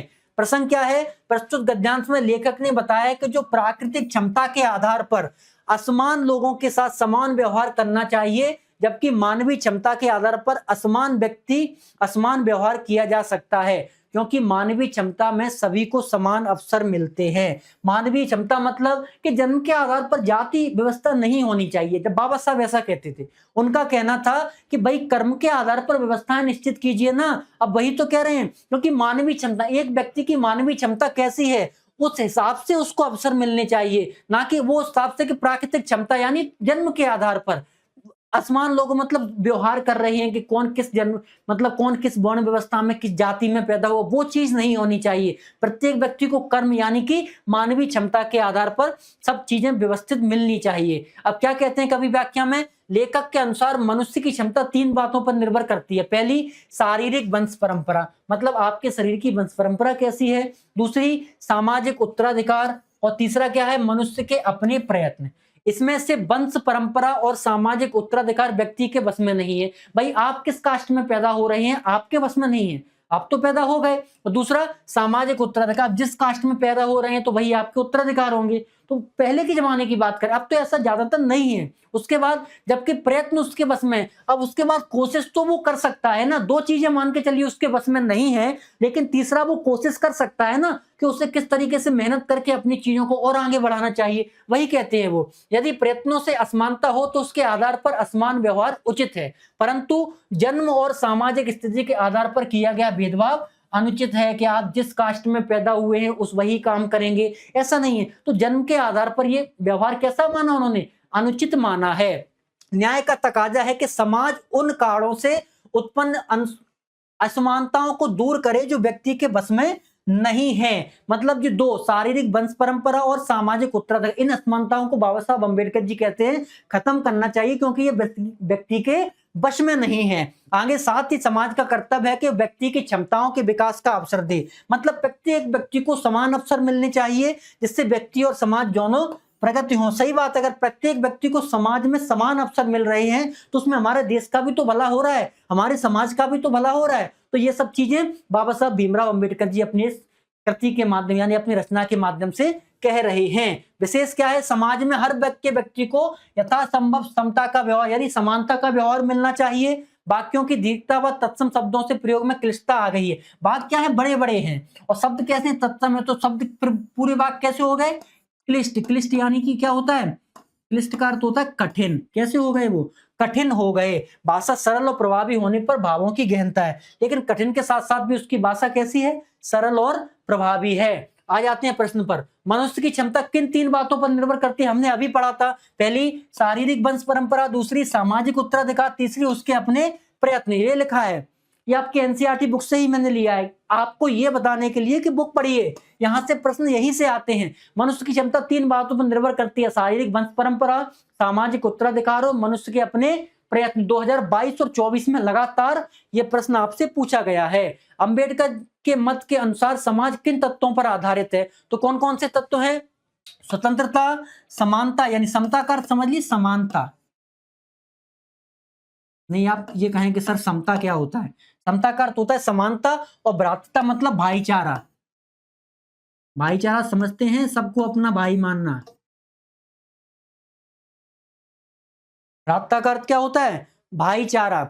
अब आ जाते हैं, ये फिर वही मैंने फिर कहा कि एनसीईआरटी बुक से दिया गया है। तो भैया ये हमारा आरोह समाप्त होता है, जो हमने श्री गणेश किया था। लगभग 2 घंटे या उससे भी कम समय में हमने आरोह को कंप्लीट कर लिया है। और मैं फिर कहता हूं 34 नंबर यहां से बन रहे हैं। तो आपको अब क्या करना है कि जो पढ़ाया गया है अच्छे से उसका रिवीजन करना है, और बहुत बेहतरीन तरीके से आपको पढ़ना है। जितनी जल्दी और जितना बेहतरीन कंटेंट आपको दिया जा सकता था बहुत कम समय में, वो हमारे द्वारा आपको दिया जा रहा है। मैं इस बात के लिए थोड़ा सा क्षमा प्रार्थी भी हूं कि समय थोड़ा कम था, इसलिए आपको जल्दी पढ़ाया गया है। तो इसलिए मुझे क्षमा भी करना कि भाई ऐसा ना कहें कि आप लोग सर आपने बहुत जल्दी पढ़ाया, समझ में नहीं आई है। तो हमारा मोटिव मुख्य था कि आपको प्रश्न पहुंचाना और प्रश्नों के माध्यम से उत्तर कैसे लिखा जाए, कैसे उसको बनाया जाए, ये बताना। और बाकी के आप समझ तो इतना तो हमने समझाया है, इतनी हमारी बात हुई है कि कैसे बेहतर तरीके से हम उसको लिख सकते हैं। मैं फिर कह रहा हूं, ऐसे और भी बहुत से वीडियोस आने वाले हैं जिनमें आपकी तैयारी बेहतर होगी। अभिव्यक्ति और माध्यमों वितान का एक बेहतरीन वीडियो आने वाला है,